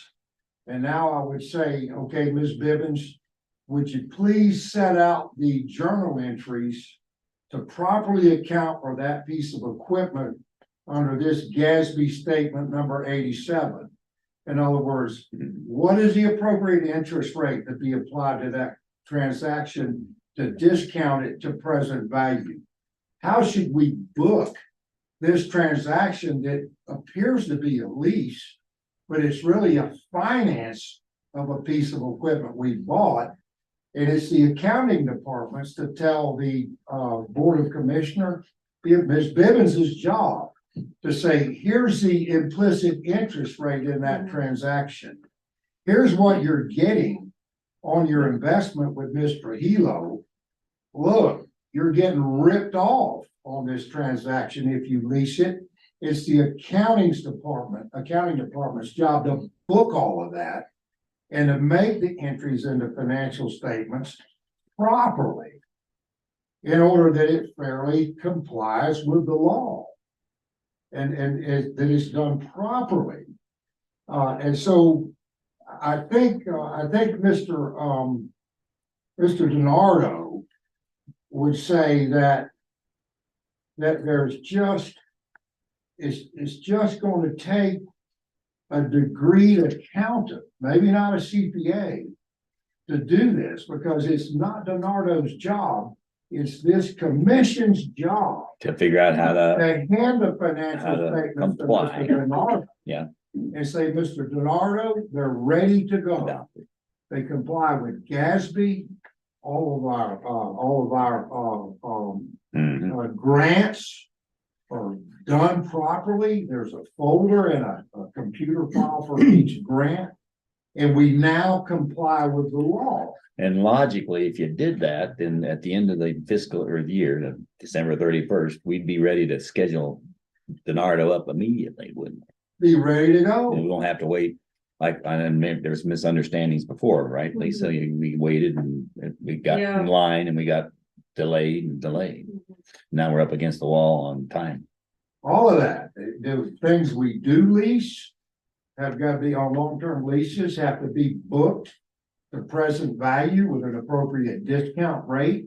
You might argue with DiNardo, well, we think this is an appropriate discount rate. He'd say, no, this is the appropriate present value discount rate. That's what this county is required to do. That's what you folks are required to do. You've got the duty at law to So do that. then he should be able to be consulted with throughout the year then. You could, Well, that but statement again, you just made, why would you wait to the end of the year you have to be careful. Otherwise, you're getting him to help you. He's not, he Yeah, I get doesn't it. work for us. I get He's independent. We have to do it in-house and know how to do it in-house. And I'm gonna be candid about it. Times have passed this county by. They passed it by, Hmm. and we haven't kept up with it. We have not, and it's gonna bite us hard. One day, it's gonna bite us real hard. Unless we fix it. You wanna fix it, you got to fix it. Bill. But A few weeks ago, Mr. DiNardo came in here and presented you folks primarily with an audit, independent audit that was qualified because it had a list of adverse findings. Right. And that wasn't bad enough. But many of those adverse findings had been in existence for 2 or 3 years. Or more. Now, those need to be fixed. And I think December 31st is unbelievably aggressive. It's probably not gonna happen. Even with staff that is highly qualified to look into every one of those issues. It's my opinion and it's my position. And I agree with what Mr. Arrigo says and what Mr. Miles have said. We need to get after this. And we need to get after it with qualified people and with a sense of urgency to get these things corrected. On the agenda today, there was no mention of the audit and all the problems, even though we're all aware that they still exist. When we got to unfinished business, there was nothing.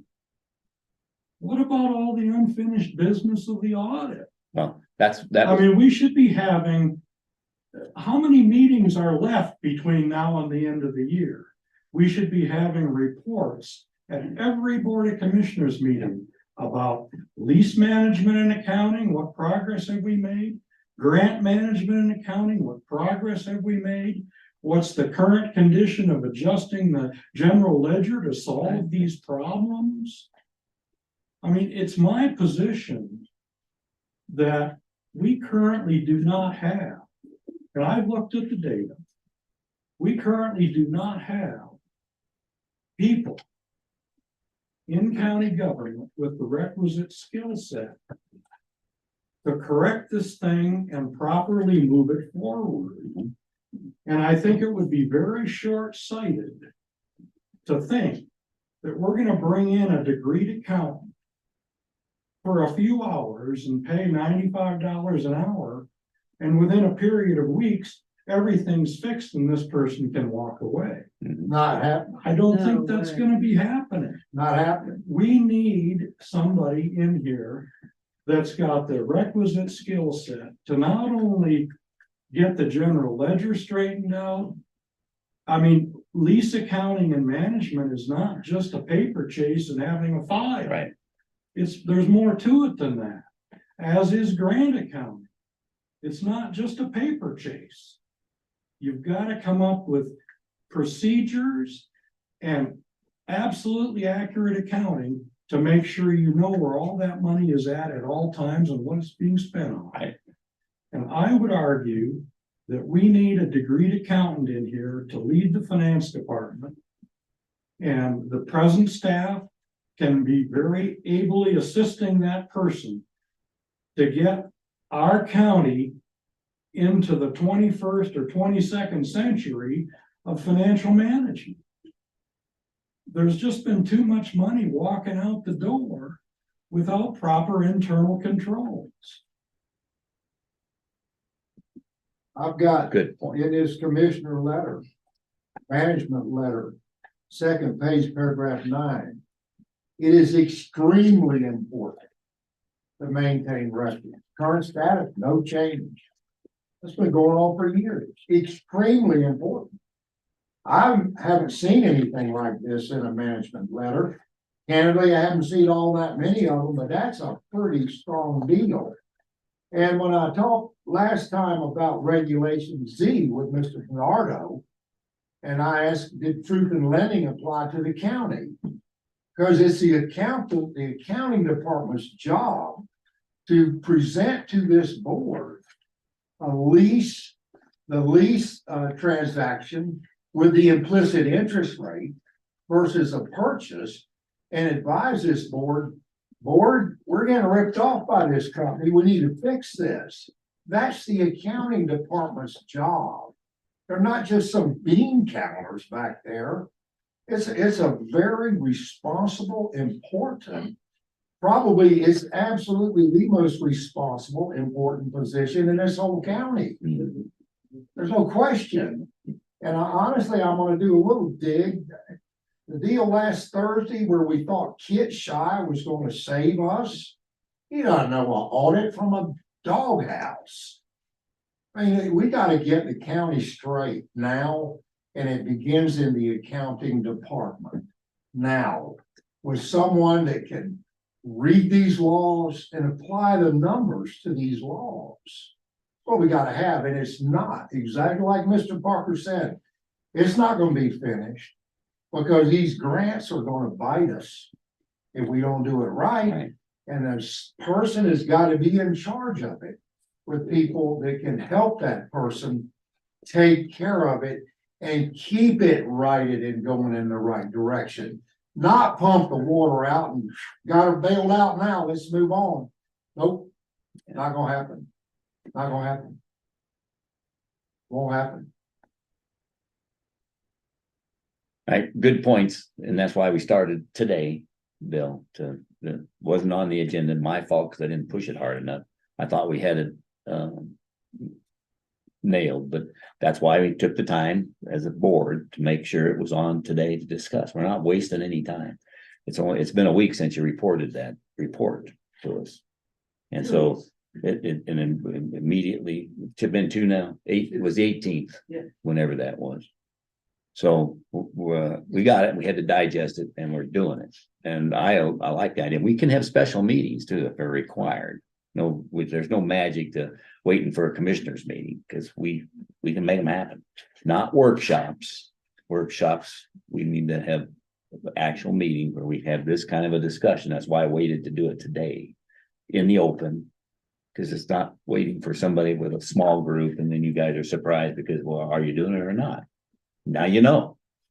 And so and I think we've got a pretty good handle. I like what Lucas said about bringing it in and working together here, and let's get the hired gun. Let's go find a agency or a new software if we need it. But the software thing can come a little later. Later. Yes. Later, but we still need to look into it because the assessor is not getting the IT support he Right. needs from the company. Right. So it's something we're Yeah, gonna, you just talking. and he's already starting to actively search because he doesn't have the support. And what's he gonna do? What direction? So he's already starting to look into it for us. And we're gonna have to hopefully we can package a deal where it works for both assessor, treasurer, and finance here, so we can get a package price. We gotta do it wisely. But yeah, so we gotta go down that road because CIC looks like they're gonna flitter out and we're not gonna have much support from them at all. Counties that are still on old DOS software are not switching to CIC because there's too many counties that are currently using it that are having problems. So, Really? yeah, absolutely. So the guy that owns CIC passed away. It's his son that's taken over. His son has eliminated most of the staff that knew what was going Well, on. didn't they go to Tyler or somewhere? No, so two of the programmers that got let loose are now working for GSB, who is owned by a guy out of Florida, but it's got heavy ties to the Colorado, and he's got those guys here in Colorado working with Pueblo County right now to get them switched over, and Jefferson County. So, and he's working on getting a bunch of counties in Florida converted from the old Avenue software, DOS software, up to his new thing, which is close to being like CIC, so it wouldn't be a complete learn a new system, but we gotta look at it. We gotta look at that. It's going, if we bring in an accountant, that is gonna take, because Sam DiNardo says, this is not just any accountant you wanna hire. You wanna hire somebody that's got governmental experience. Right. So question. that could be a 60, 90-day search for somebody who is that. In the meantime, we probably need to find somebody who can come in and assist our department right now. Just go after the findings, especially the first two, and then start hitting number 3 and 4. Is that your and then start gal, helping Lenny? us all the way You through. can do that? I haven't. I know, but if that's what you had in mind. Yes. Okay. Yeah. That I could see definitely doing, because that person we can get right away without, I mean, as long as they have the requirements that we need, but trying to find somebody full-time to bring in here. That's a position that probably take longer than 2 weeks time, so. Yeah. So. I hear what you're saying, and I'm thinking maybe the guy that you bring in initially. That's this $95 an hour, you think he's gonna help you start going through that list? I would like to make the recommendation that you use him to help you find Sure. the guy that's ultimately gonna be the degreed person that takes his place. Because I don't think we even have the people in the county that really know how to identify a qualified person for this position. Sure. And that's a bigger concern to me, even with recent hires of the last couple of weeks. We're hiring people that are not qualified. And then we have bodies and chairs that says, well, now how do we solve our problem? We have to go hire another person. We gotta get a qualified person in here. Turns out you hit the nail on the head. I did talk with the previous finance officer for the school, and she's up in Denver now, working for a company because it's a lot more money, but more closer to her family too.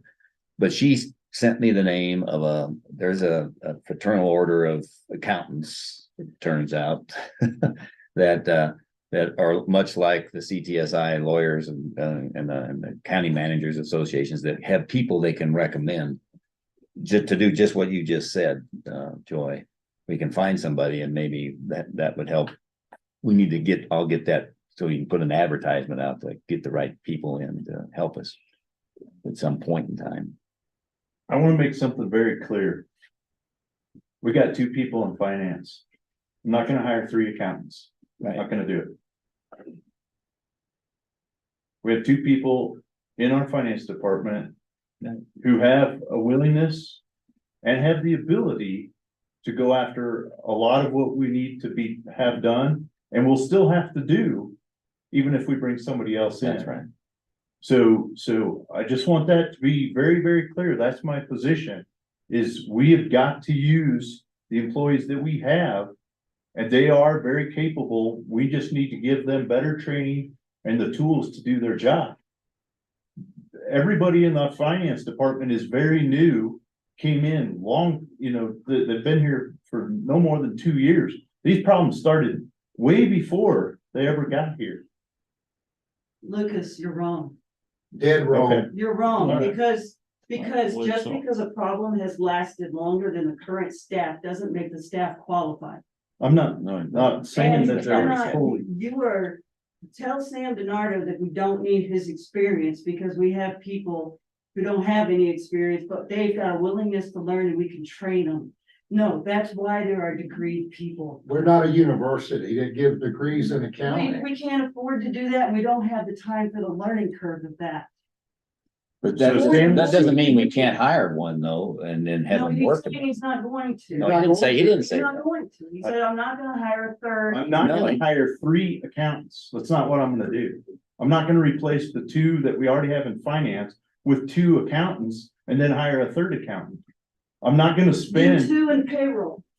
2 in the payroll company. well, Nobody said to do that. we So still what I'm gotta, saying we still here- gotta move down the road that we are on and get people paid and get people things. You've got And it- one person in here with 2 years' experience and one person with 2 weeks' experience. I understand that. Okay, what we need is a degreed accountant to lead the finance department. Lisa here can be a very able assistant. She's got a lot of knowledge in the county. She's obviously done some good work, but she doesn't have the requisite skill set to lead us through solving all of these problems, to come up with internal controls and policies and procedures that will lead us forward in the right direction, and to manage the implementation of those policies and procedures. I don't think that's what he said. So, though. but I didn't. He didn't. I'm not asking you to hire 3 accountants. I'm asking you to hire 1 or 2 accountants with Ms. Bivens as an assistant to help with her knowledge of what's going on in the county. But I didn't say that I wouldn't hire an accountant. I never made that statement. No, you didn't. That's true. And we've been very candid in this meeting with all the public here speaking, because we want the public's input and we want the expertise that's out there in the public. So I do hear you. And I am listening. But please don't disparage any of our employees at the same time. Wait a minute It's now. not- Nobody's doing that. Okay, I'm just You're saying. misconstruing everything that we are saying. It doesn't sound that Accounting way. is the highest pinnacle. A degree in accounting in the business department. Okay, they try to get into that and they get weeded out and they get into management and everything else. It's a very technical, detail oriented, now more and more law oriented area. And it takes training to know how to do it and experience. You don't get somebody in there and give them on the job training. That's why you have CPA certificates and degree. It's like an engineer. We're gonna hire this person, they're gonna be the engineer and build this skyscraper. We know they don't know anything about it. We're gonna them on a job training. But, We don't do that. Matt, he didn't say that. Yeah, that's what I'm CPA, saying. well, the CPA is, you're right. This is critical. We need one. It's gonna take time to I get don't one. know that we need one. Well, you just said we did. I said, Hi. like, I don't think we need a CPA. Well, okay, whatever, whatever, We need an accounting, okay, whatever it is. Agreed accountant. And I agree with that personally, and I think It'd be that's what, great if they were what Lucas CPAs. said. They don't But we have to got be. a team here now that we gotta start with. This is our, and like you said, Bill, it's a good thing to do and make it come together and get to that penny.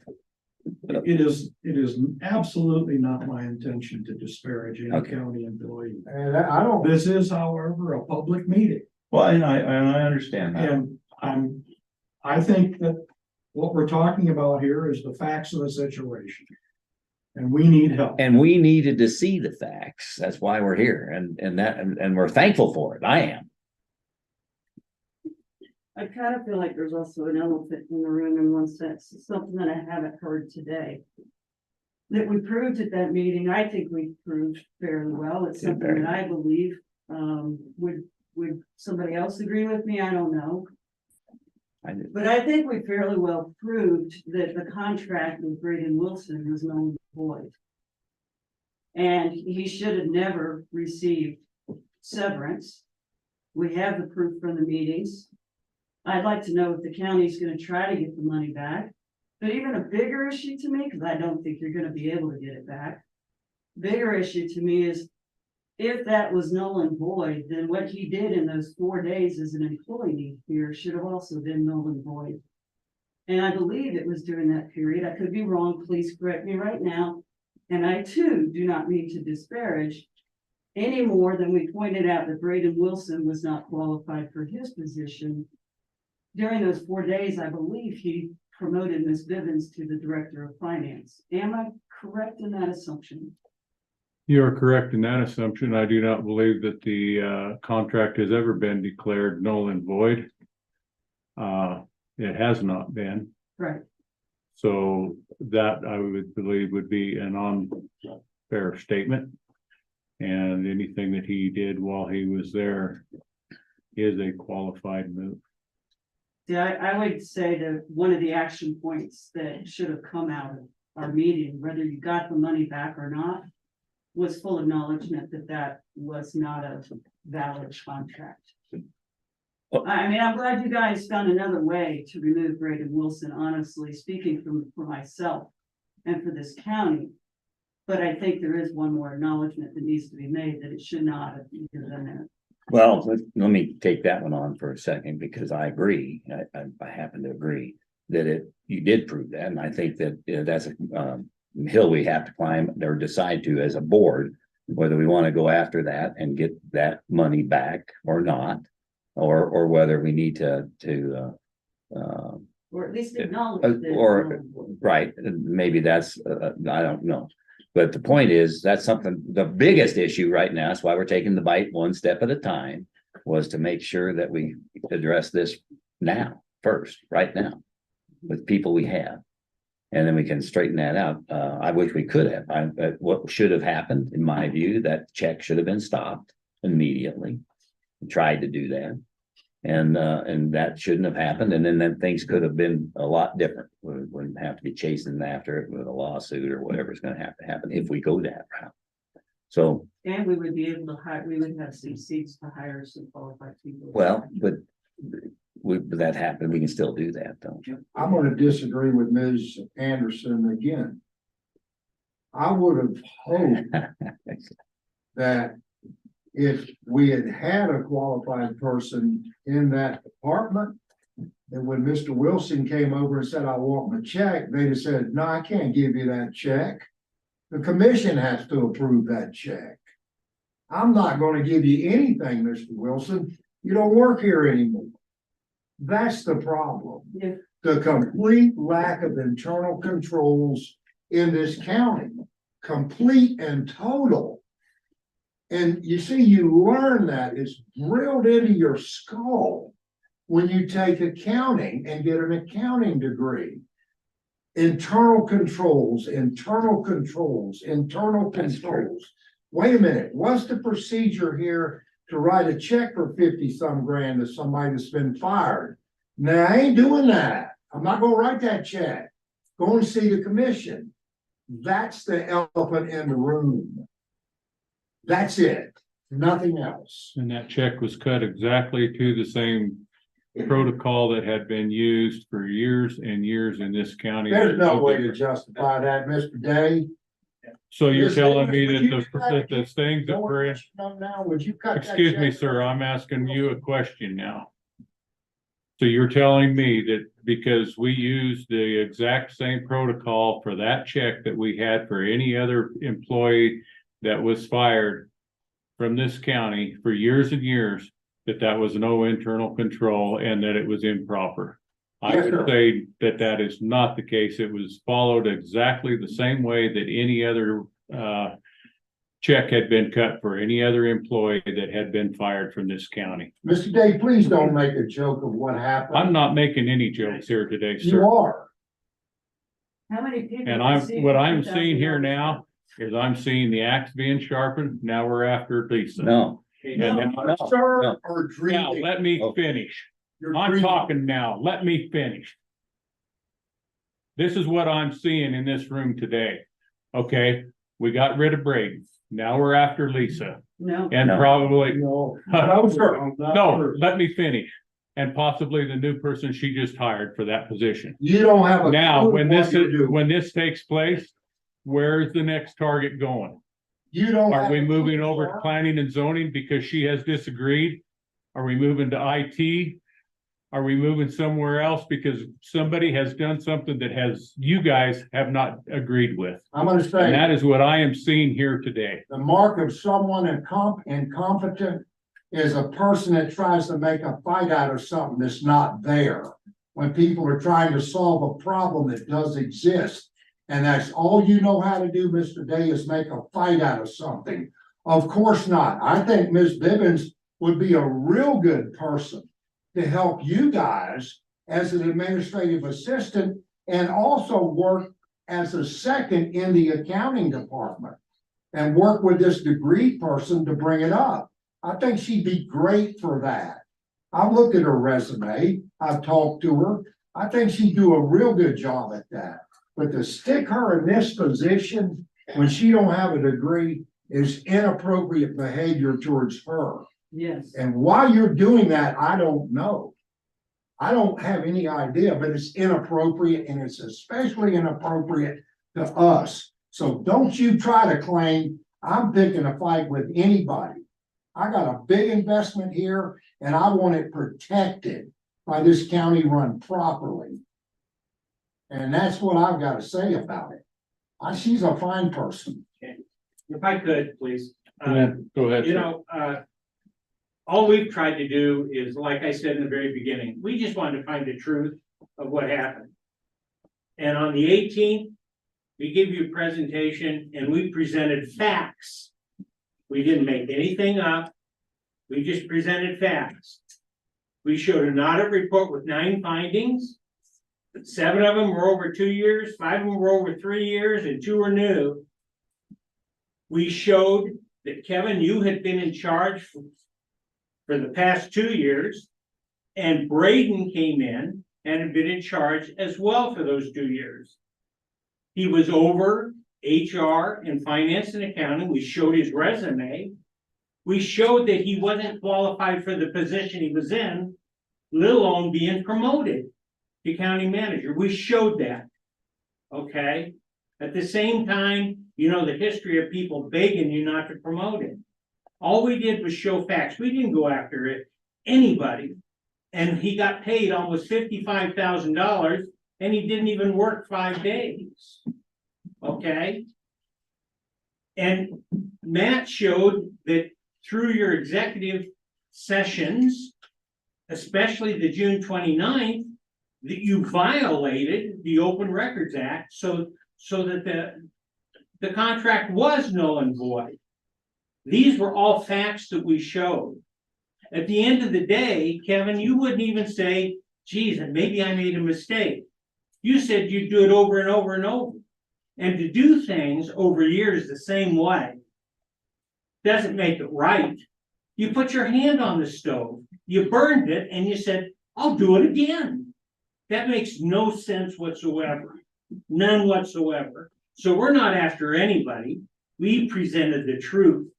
we presented the facts, and now that the facts have presented themselves, we're saying, what are we gonna do about it? You won't even admit you made a mistake. I can't believe you won't admit that. You clearly made a mistake. And Bill stood up and said, Kevin, there's no dishonor in saying I made a mistake, but you still wouldn't admit it. And you still won't admit it. I don't get it. So we're not after anybody. We're just trying to tell you, we want the ship righted. We want it running smoothly, and we want to help you to get there by giving you the benefit of our experience. We're not trying to go after anybody, but the facts are the facts are the facts are the facts. It's the truth. We want to help you. We're not trying to hurt you. Thank you. Let me also help Go here a ahead, little bit, sir. Kevin, because, and I And then heard, I would, go ahead. let me say something real quick. I'm gonna have to leave here in just a few minutes, but Well, let me get this on the table because it'll help the whole thing here. What, you made a statement that said, why did you, we've been doing it this way for years and years and years and years. There is a difference in what happened that you overlooked, and what the difference was, it was, and Lisa and I had a talk right immediately afterwards, and she said, I didn't know. She didn't know that the hiring action and the firing action occurred under a different section of the CORA, section 3.5, which meant it was supposed to be handled differently. That you don't immediately give them a severance package, first of all, and then fire and get it done in 3 days. That law didn't apply. Everybody's accusing me of breaking the law because you had to do it in 3 days. That's not true. Under CORA, you had as much time as it took. And what Matt pointed out was true, is the finance officer had knowing that, and Lisa didn't at that time, for whatever the reason was, should have stopped it because it wasn't an immediate action that was required, period. Because it was, there are different rules, and it required a commissioner, and that's what this CORA states. It requires, it's an executive position that's different than a hiring action of any other employee in the whole county. It's a CEO position. It states that in that law. So knowing that, she would have stopped it if she hadn't known that, and she even said that. I said, I didn't know, and cut the check for whatever the reason was. So I'm not blaming Lisa either. I'm saying that it was a lack of I guess, the board previously not understanding what laws we were. We tried to go back and get it corrected, right? When we went through and said, we got to have a committee, you got to do this, you got to make sure you need a county manager, and goes through these steps, you put it out in public, you let the public grill them, all those kinds of things. It included the firing action as well. So there, nobody's going after anybody. What the bottom line is, we learned we got to get the controls fixed. We got to pay attention to the laws that apply to the situations that we're talking about, so we don't make these mistakes in the future. And I think we've all, and I like the fact that Lisa has learned a lot in the last couple of years and can be a very good team member of if we want to go hire a CPA or an accountant degreed person to be in here as well. I think we'd all welcome that. Let's but we got to take a step at a time, and we're taking those steps now. And I certainly don't think you were out to get anybody. That's my personal opinion. I will retract that statement, and I will reserve judgment until I see how this plays out. How's that? I stated what I personally see, and so, but I will reserve judgment until we see how this plays out. Gentlemen, if you guys would like to continue on, you may. If I need to leave, I have You got to go when you got to go.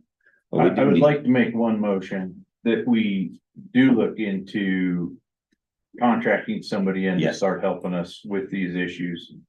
Lisa is gonna have her plate full, getting us just in the daily duties, getting us to the end of the year. And to start tackling especially the leases that are, which got us our qualified Right. Opinion. I think it would behoove us to pull that in and get that person in here and and start tackling these leases so we can get our hands around I'll it. second that. Can you make that motion a little shorter? Hire a hired gun. What do we We hire? need a hired gun.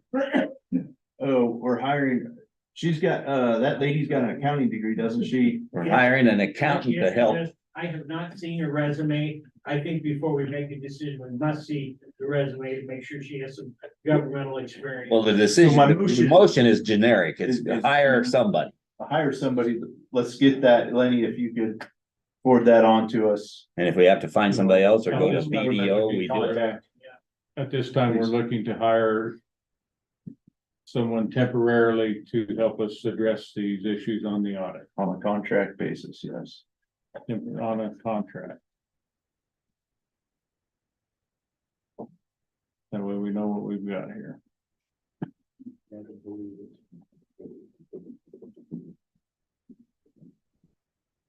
And you seconded. Okay, so I have a motion on the floor to hire someone on a temporary basis to help us temporary on a contract to help address the issues on our audit. Close enough on the Yeah. summary on that discussion here at the table. I'm all for it.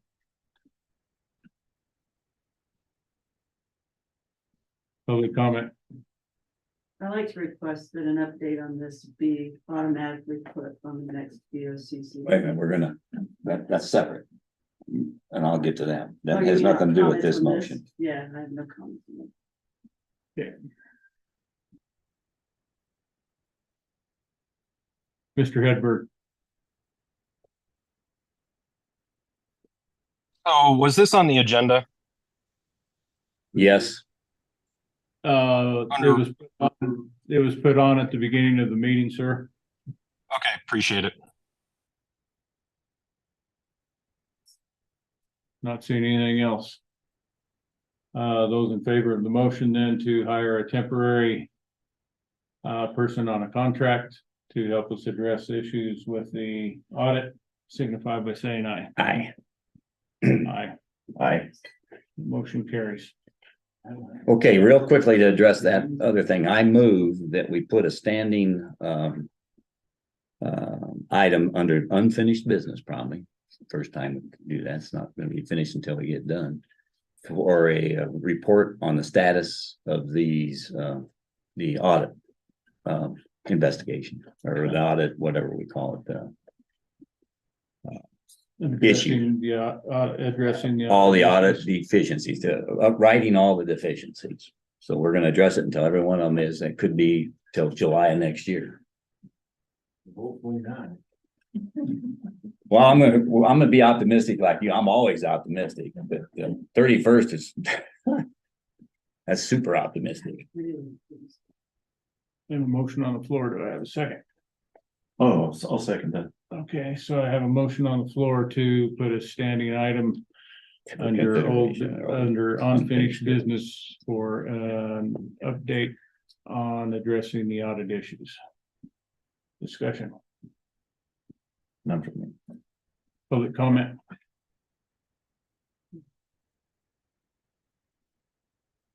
Mr. Hedberg, do you still have your hand up or never mind? No, that was a mistake. Sorry. Seeing nothing there. Those in favor of the motion signify by saying aye. Aye. Aye. Aye. Motion carries. Do we have anything else here today?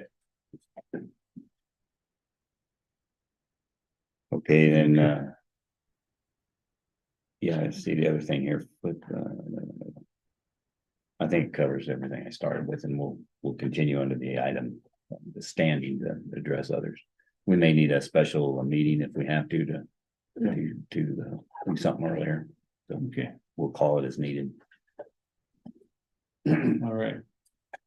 So any other additional items of business? Public comment? Mr. Chair, Yes, sir. Go ahead. this is Jordan Hedberg. one of the things that keeps getting left out of this about paying Braden Wilson is that the law in Colorado, doesn't matter if you're CEO or not, requires that if you have your own in-house accounting, that people are paid immediately what they're owed. So this conversation about Cora, which is not even the right word, that's Colorado Open Records Act, so it has nothing to do with it. Again, she followed the law. Stop trying to get around it. Just don't do it. She did the right thing. She did what was required by the law, and everybody needs to stop pretending that that was a non-issue. Thanks. Thank you, sir. Mr. Day, Sir, I don't think Mr. Hedberg knows what he's talking about insofar as the government. Second, this divisiveness needs to stop. The target on the backs needs to stop. There are real problems that need to be solved. And they need to be solved now. There's no target on anybody's back. And I don't know where that comes from, other than people like Mr. Hedberg trying to force this divisiveness on this community. It's inappropriate. thank you. Matt, there's no requirement that you pay that immediately, I don't believe. I don't think that's a requirement. Thank you. Anyone else? Okay, that being the case, I will adjourn this meeting at 12:08 PM. Thank you all. All right.